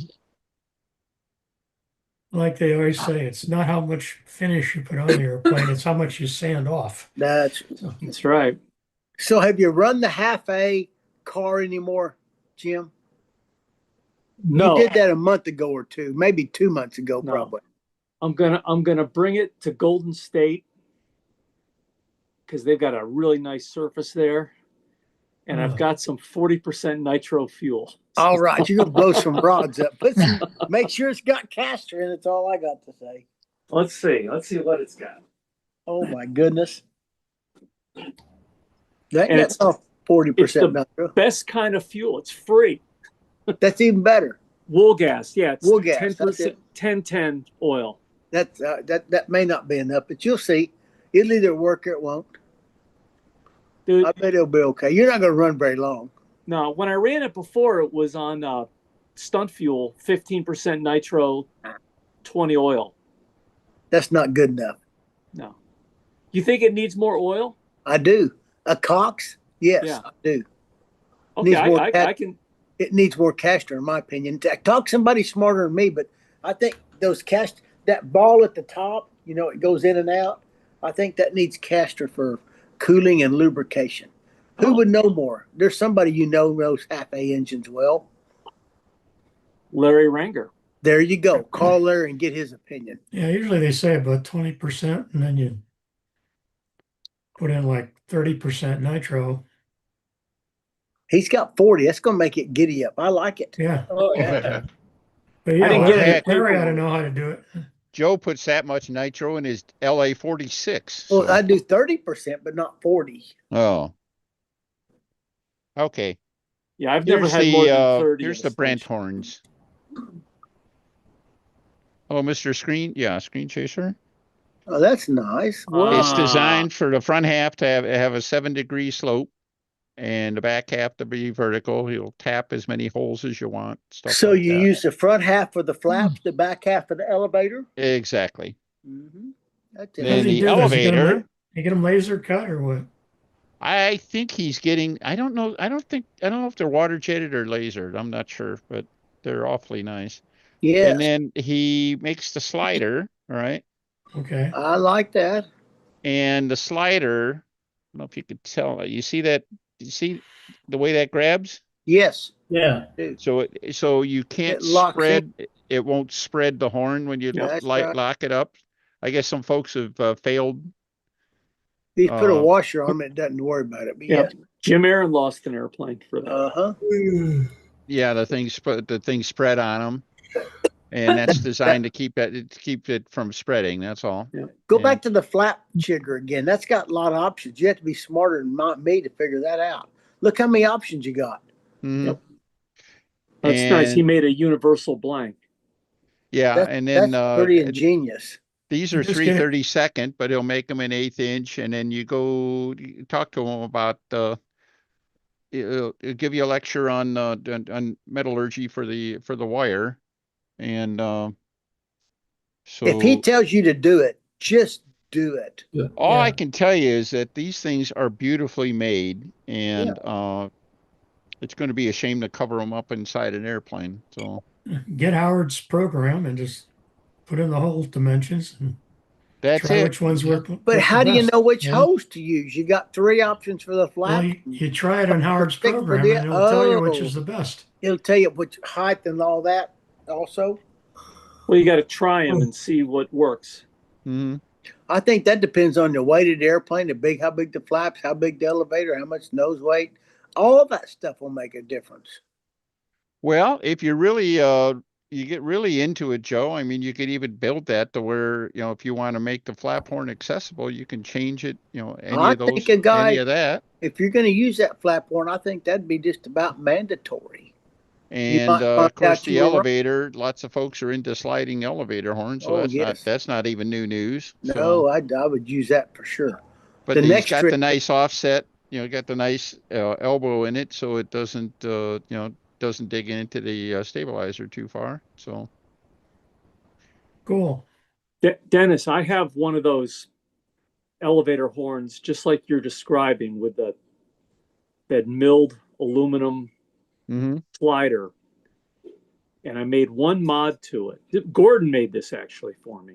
Yeah, well, Brent, you know, Yeah. Brent and Gordon are like, you know, Brent talks to Gordon a lot on stuff like that. But yeah, I'm sure. So the one mod I made is, you know, it came with the aluminum part threaded. Yeah. And I know that when I torque down on that bolt at the elevator, I really torque on.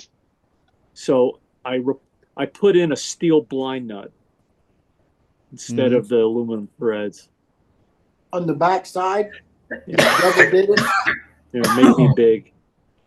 I always figured, I figured on using that with the, that this is just kind of holds it in a position until I can get the lock nut on it. All right, it's going to get a lock nut on top of that. So yeah, same idea though. Yeah. You're limited to how tight you put a blind nut in there. Yeah.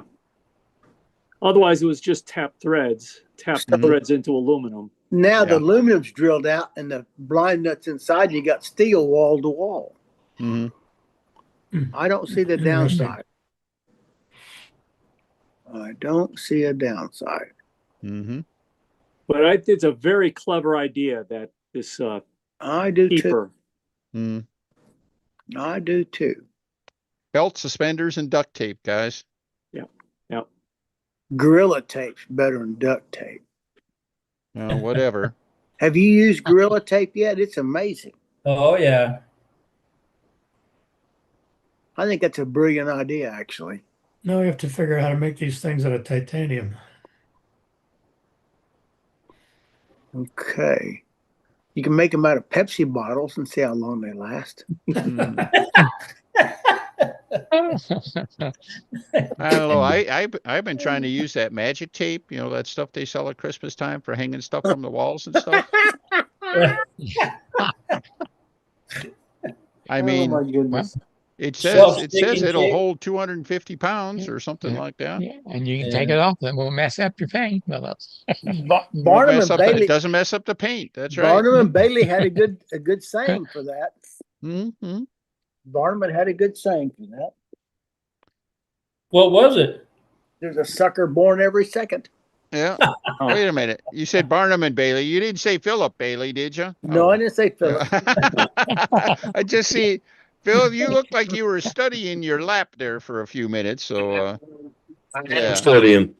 I got some stuff here I'm trying to figure out. Oh my God, you're reading the manual? 2 and 2's 4. Well, it don't have any pictures, so I have to read the words because I ain't got no pictures. That's a problem, isn't it, Phil? Yeah. Yeah, I like the pictures. Pictures are good. Hey, gentlemen, I gotta say goodnight to you. I can't hardly keep my eyes open, but it's been nice chatting with you, and we'll see you. Wait a minute. You're on the West Coast. It's the earliest night of anybody here. Yeah, I know, but I've been up since 2 o'clock this morning, though. So that's a long time. Yeah. That's all right. Take care, Carl. All right. Take Good care, night, everybody. Say hi to Charles for us.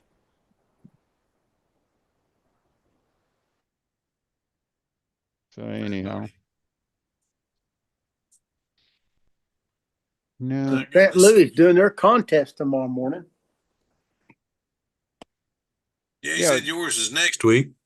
Ours is next week. We didn't go. We were going to go to St. Louis. We got too much going on. We got to make a trip to Nebraska. So. Oh, okay. It's all good. Oh yeah. It's all good. Birthdays and wedding showers is all good. No worries.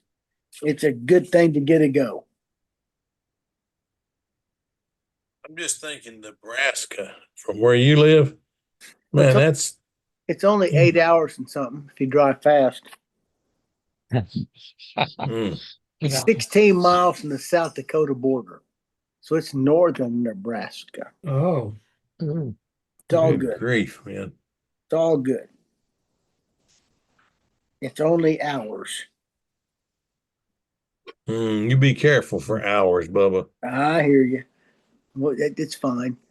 We've done it. Gosh, for 48 years, haven't we, Colleen? We're not going tomorrow. No, not going after our contest. But after our contest, we'll be leaving. It's good. We need to go. see everybody. Yeah, while they're living, while they're around. Mom's 88. It's time to go see her. I Oh, think me. so. Yeah. Colleen's mother's 88, so we're going to do a birthday party, and it's good stuff. It's what we should do. Absolutely. I Yeah. mean, Absolutely. you don't even ask questions about stuff like No, that. heavens So. no. Mhm. Heavens no. Don't do any good. That girl will hurt you. Mhm. Look, sometimes you just got to take a bullet. Mm.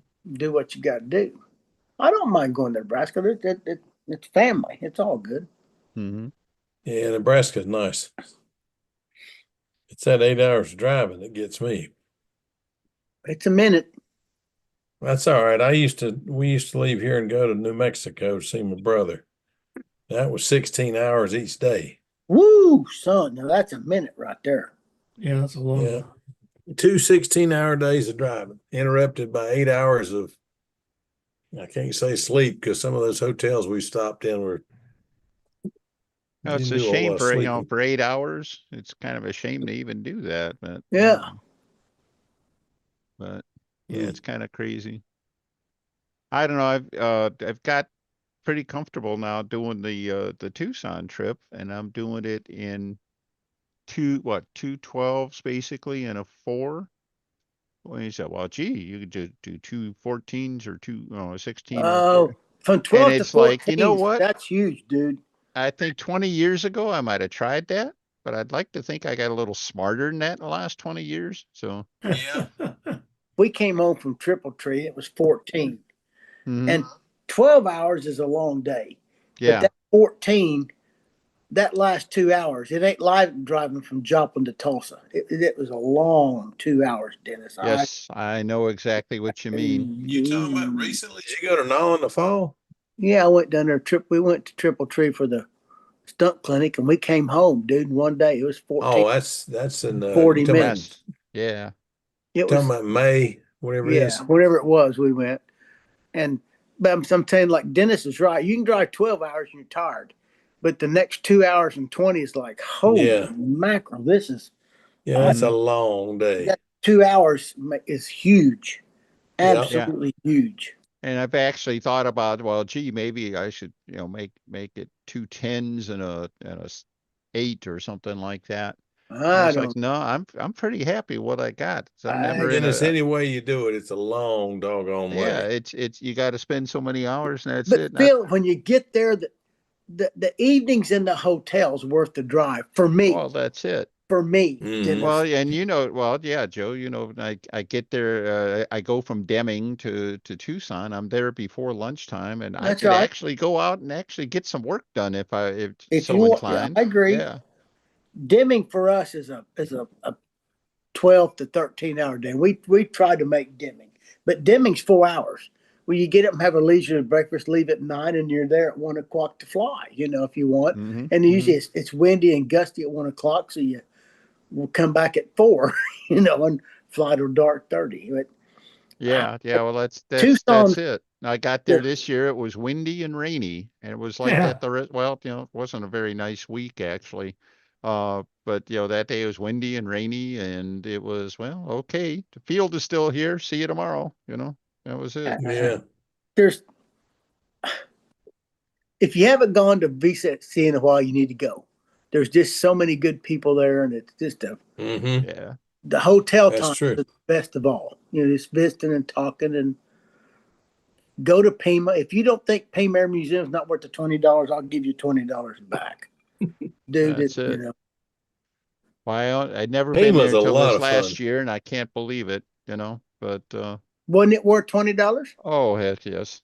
Goodness gracious, It's the time that's valuable. it is the times It's an all day thing. It is, and going out to lunch, dinner, and evenings with people that you love. It's a good gig, man. It's a good gig. I thought that was great last year. We discovered this place literally across the street from the headquarters hotel that nobody had ever known about. All right. So, the Hungarian. Yeah. Yeah. Or it's actually, it wasn't actually, it was not Hungarian. What was it? It was Serbian or something like that. It wasn't built as a Hungarian restaurant, but the menu looked it had Hungarian stuff. Yeah, maybe stuff it was I Czech. associate. Yeah, whatever it was, a wonderful place. And it was like right across the street. Yeah. So, yeah, even John Calentine gave it a thumbs up. He's quite the really? Oh, really? Yeah. Yeah, that's for real. But apparently, Jim and Lila found it a year ago. Yeah. And they took me there one night. I told Jim about it. Went there. I went a short little VSC. Go to the same restaurant twice during a week at VSC. I mean, that's unheard of. Nobody goes to the same place twice, right? Well, I went twice, and I enjoyed it both times. Yeah. How many of us went to Little Admiral's that night, Dennis? There's a pretty I'm good. not sure. There's a good group of us, and that was I was there. Yeah, you were there. Mark was there. Yeah, Dennis Grady was there. It was a great evening. Yeah, great evening. So anyhow, Paul if you like Philly cheesesteaks, the best Philly cheesesteak out west is in Tucson. I'll be darned. Yeah. Well, Paul Poberesny was right. The airplanes brought us together, so friendships keeps you coming back, and that's it. 100% right, man. Sounds like it. Oh well. And if Jim beats you, it's okay. He's a good stick.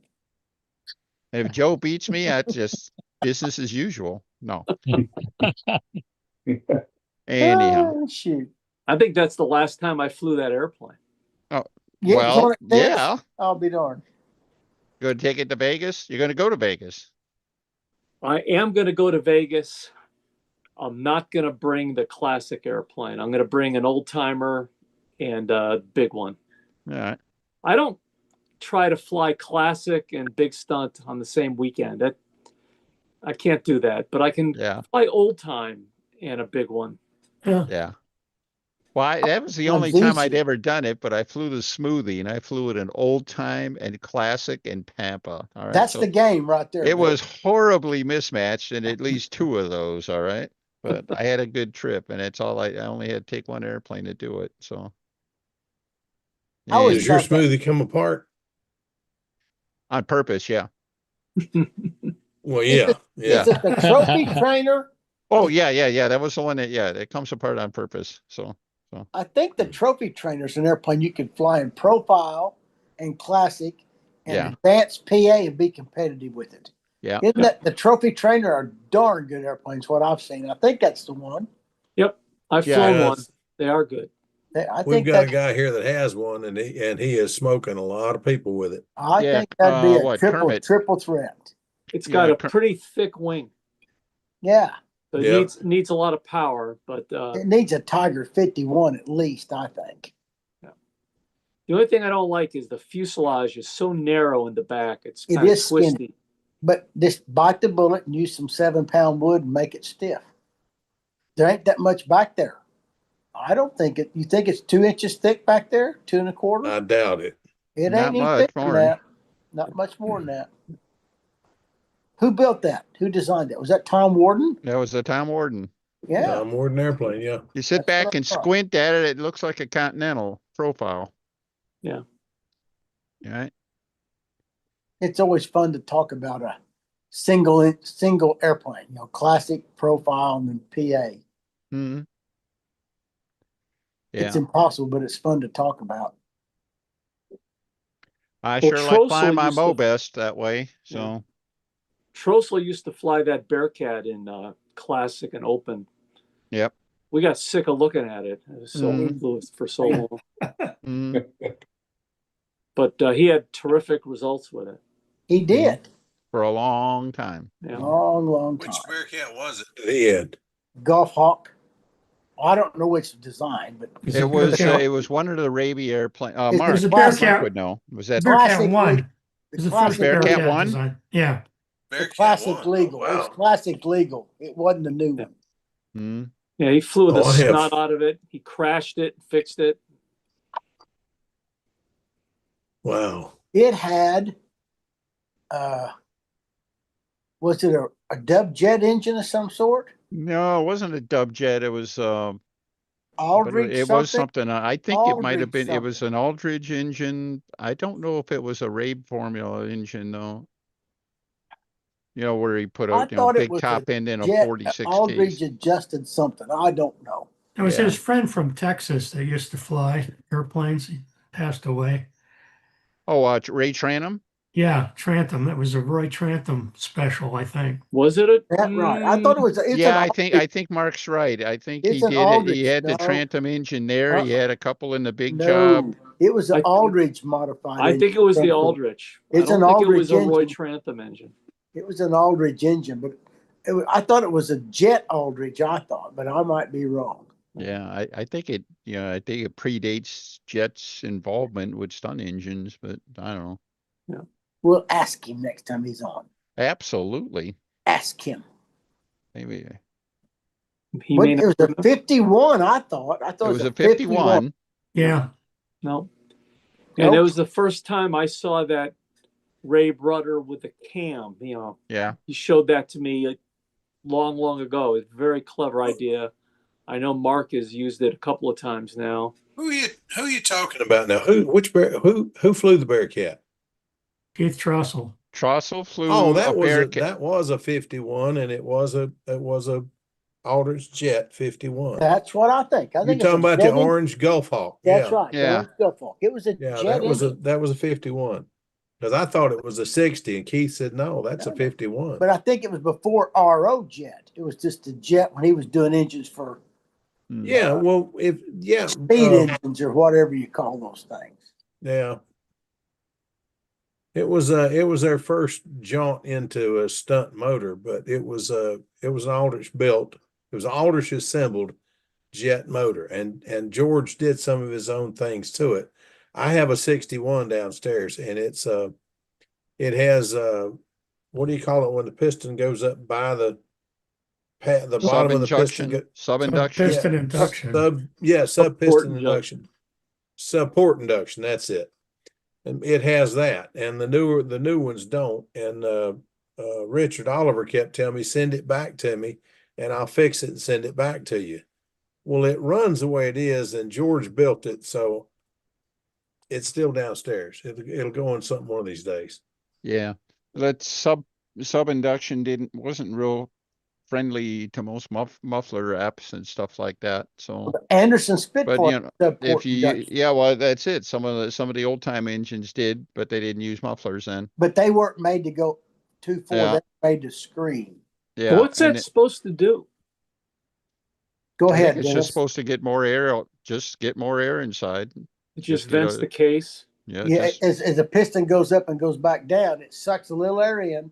As it goes back down, it pushes it back up to give it a bigger charge. But when I flew that Anderson Spitfire for all the years, I took a little piece of aluminum and I made a collar to go around that, and I covered those up and wire tied it where I blocked that off. And I thought it did a better grunt run, if such.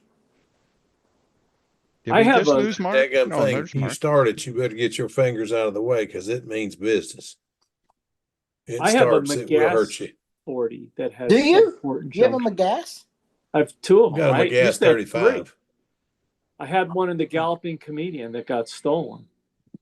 But the reason for the story is I have one that has sub-port induction, and everyone says you can't run a muffler with that. But mine worked fine with a muffler, little tiny muffler.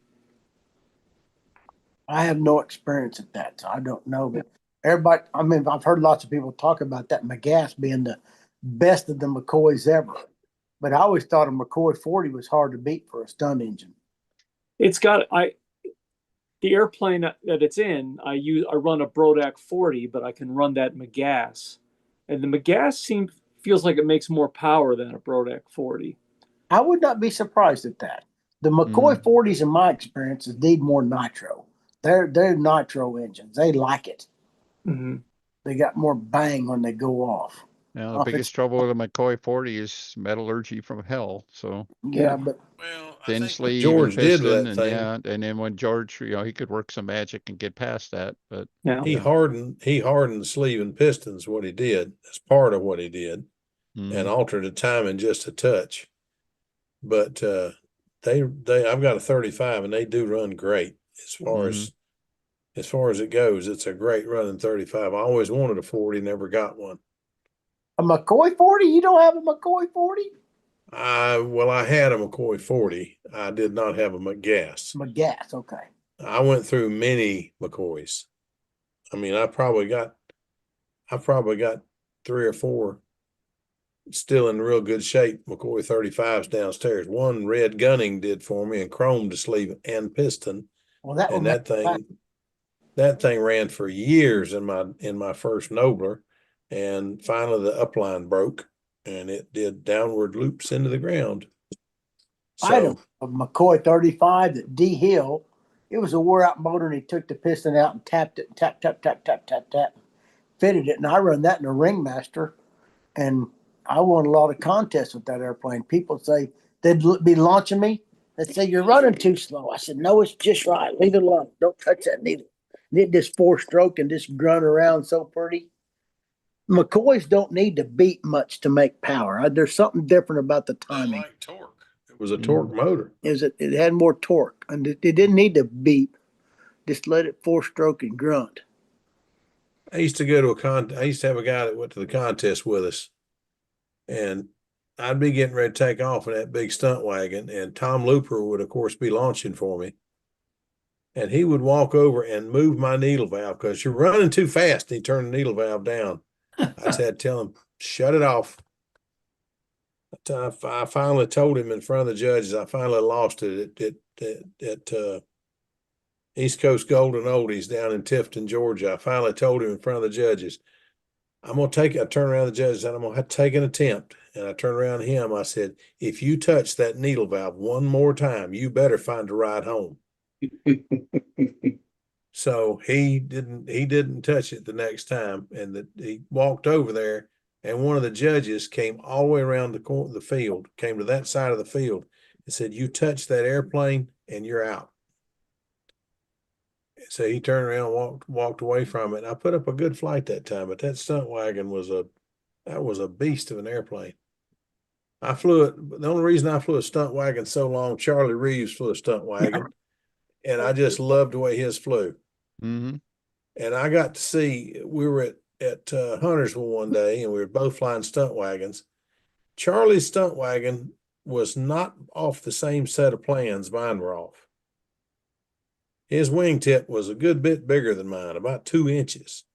And I'm not sure the whole airplane wasn't a little bit bigger, but I can promise you without, I mean, if Charlie's listening, I can tell you without being any chance of being corrected, at the tip, his wing was a good 2 inches bigger than mine. I did 2 not check. 2 inches wider, you mean? Yeah, 2 inches wider. Huh. Leading edge to trailing edge, it was bigger. He had more wing area at the tip than I did. But I kept wondering. Go ahead. I kept wondering why mine was lighter than his, but his would turn so much better. And I knew I was running my 59 as hard as he was running his, and I was running a propeller that he showed me how to carve. So I knew it was right, but I couldn't figure out what was going on. And I put that up against that, and I said, hey, Luke, come here a minute. Look at this. And I put mine up to his, and he says, don't ask. I said, golly. Well, do you remember, Jim, when Charlie brought a Ferris Aero to Tucson to fly it in Classic? Yeah. And there never was a prettier sounding airplane in the air than his Ferris Aero. Yeah. Do you remember the drumming sound? The drumming sound it make when it fly? It was just, oh my goodness, It was so pretty. I've got a Ferris Aero kit, and I think that'd be, but I ain't got the guts to build it and try to make it do that. It never flew good enough, I don't think, to be competitive. No, you fly a Fierce Arrow because you want to show it off. Yeah. The sound of it was so beautiful. The sound it made, the drumming sound. I don't know what motor he had in that thing, but it did sound good. No, I don't remember it. The other one that I love to listen to, and everybody always was so in awe of it flying. I never thought it was that great a flyer, even when he won the nationals with it. But Al Raby's Sea Fury. Mm-hmm.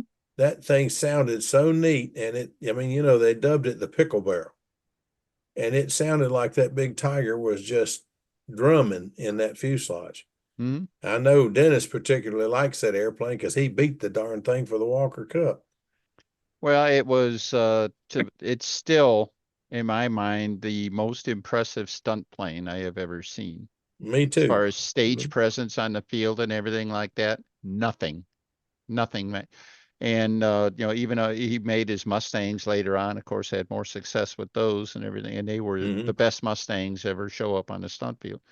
But I think the Mustangs were a distant second for impression behind the Sea Fury and the Bearcats. I mean, those things took up all the air on the circle, man. Yeah. Took it out everybody. Took all the air. If there was anybody on the circle and they didn't go by and at least look at the Sea Fury and the Bearcat for that matter, but especially the Sea Fury, if they didn't go look at it, they were not a stunt flyer. Well, if Bearcat won when he brought it out there in '69, it was that thing was outlandish. That thing was heresy. It was everything. You can't build a Bearcat and fly stunt with it at top level. And he's second at the Nats with it. So yeah, they forgot to tell him and Jim Lynch that higher than win. Paul Walker's B-17. I never actually saw Paul's airplane except in tape, but a B-17 doesn't look like a stunt plane. It's not That's the only thing I can stunts. say.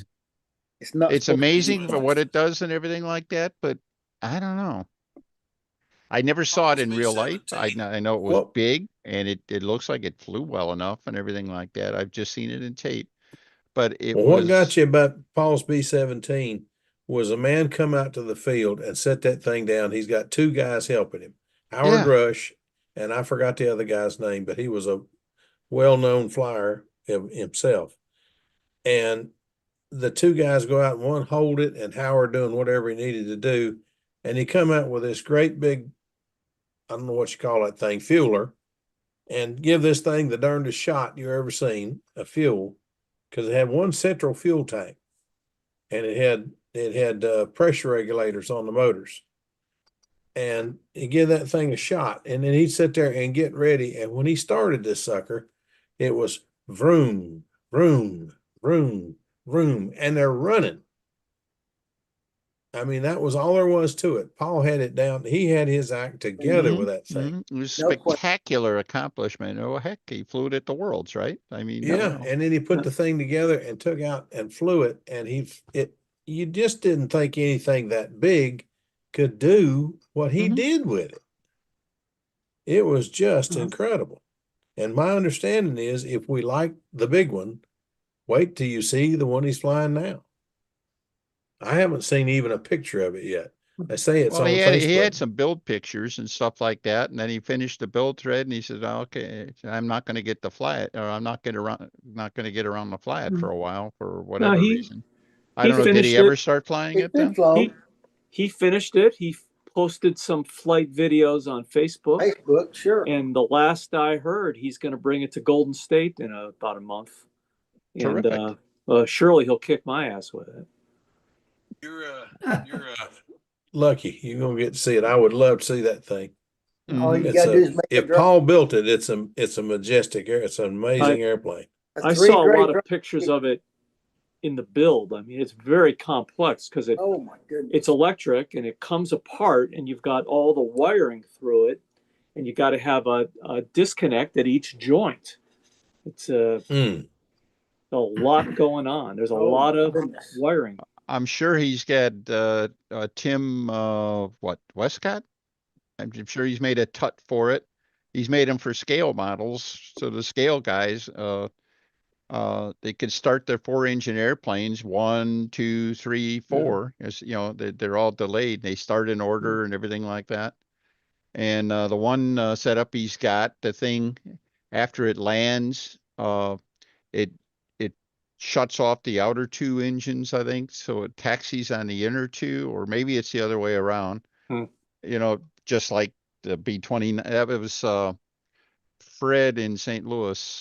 He has a B-29 with that system. Cromwell's who that is. Cromwell, yeah. And he's got just watching the thing start and stop is amazing. but it won't be as quite as impressive as a man, with an Armstrong starter starting, 4 Vico 19s, but without any drama. But it will be impressive to see them start in order and everything like that. So yeah, I don't know what timer he's using. Might be an Igor timer. I don't know. Yeah, and John, how you doing? Haven't heard. I'm sorry, you've been talking right over you, but It's okay. And that's all right. I'm here to listen mostly. Although I do have maybe a funny little semi-entertaining quick story for the all group. righty. I built a half-A airplane called a Park Cat. It was designed I saw it. Yeah. Bob Hunt and I forget the name of the other gentleman. It's a famous control line person. But anyway, Nick Ciroli, I think maybe. No. All right. Sarpolis. Sarpolis, yeah. So here it is. It's a big half-A airplane, 36-inch wingspan. It's foam, most foam. And so I went to fly it today, and I didn't have anybody to launch it. So I put some little half-A landing gear on it. Used a stooge, and I let it go, and it rolled past the cardboard I had on the ground, as a runway, and got to the grass. It skipped a couple feet on the grass, and just it flipped over, and it caught on fire. Oh, I have it's a 2310 badass motor with a Talon 15 amp ESC and a F9 timer. All seemed to be working pretty well. But when it flipped over, that ESC was just burning. There was a big flame. I don't know if you can see. Yeah. Yes, absolutely. And so I had to put the fire out. And fortunately, it just added some cool exhaust-looking charcoal-colored stuff on the airplane. And I'm hoping that the motor and the timer and the battery are all okay. We'll see. But the ESC is not. Yeah. All right. Bummer. Yeah. Well, we'll try again. I guess. Forrest Gump said it best. It's all part of the fun. It happens. Yeah. It happens. Yes. Yeah. One other thing I'll throw out, I don't know if Denny, you have some experience with this, I know, but I'm learning to use these Castle ESCs, and I'm having great luck with the Phoenix 50 Edge. That works great. Mm-hmm. Yeah, but I've also got a couple of Talons, and they work differently. I can't quite figure out how to get those to be set up to run at the RPM I want. Have you used Talons, or has anyone used a Talon ESC? I've got a couple. I've been told that they work just like the original Phoenixes, not like the laters, but even the later ones were not. They added data logging and stuff like that, but the whole ESC, side of it was the same. So I guess I don't know why you would be having any more issues with that. With the Phoenix, the way it works with the FM9, of course, as you know, is you program the ESC to give you three different RPMs, right? And then you choose with the FM9, you choose number 1, 2, or 3. But with the Talon, I did everything the same as the Phoenix, but then when I went to input into the FM9 and I got to the ESC, there was a Talon option, but it was called Talon High RPM or something. Yeah, high gov, low gov. Okay, not high gov, high speed or high velocity, and it was just asking me to input RPM. It wasn't giving me the 1, 2, 3 choices, and so I don't know if I needed to program the Talon in a different way or what's going on there. So I got to figure that out. I think my best guess is, and I haven't actually used the Talon, but if you're going to do the set RPM and program the RPMs you want and stuff like that, I think on the FM9 timer, where I would look for the one that says Phoenix set RPM mode, and I think that should drive the Talon. Use the Phoenix choice. Yeah. Oh, that's an idea. I could try that. Yeah. I don't know that for sure, but that's something you could try without even leaving the basement. So Right. Absolutely. Good deal. It looked like you had a wonderful trip, Denny. we did. Good. What a magical week of weather in Michigan. Oh, it's been great. So yeah, we got back yesterday. We both had things to do, and we couldn't do anything out of it. Today we went for a really nice bike ride, and supposed to be nice again tomorrow. And we'll see what happens. So Probably the best week of weather we've had all summer. It was finally. Highs were in the 80s, lows were in the 50s, and single digit winds all week. Mm-hmm. Yeah, the weather we wish we'd have had the first couple of weeks in June, get ready for Brodak, or or a any week or time two this before summer. the Nats or something like that. Yeah, we haven't had anything like that all year. So. No, it's been great. So anyhow, all right. Well, guys, I think I'm going to go. It's past my bedtime. Well, it's not past my bedtime. Yeah, I'm going to go. I think I'm going to bail out on you So guys. dinner time. It's dinner time here. Pull ripcords. Yes. Pull your ripcord, y'all. Yeah. Bye-bye. Thanks, Gary. Thanks, Gary. Yeah. Eject. Eject. Night, all. Okay. We will see you.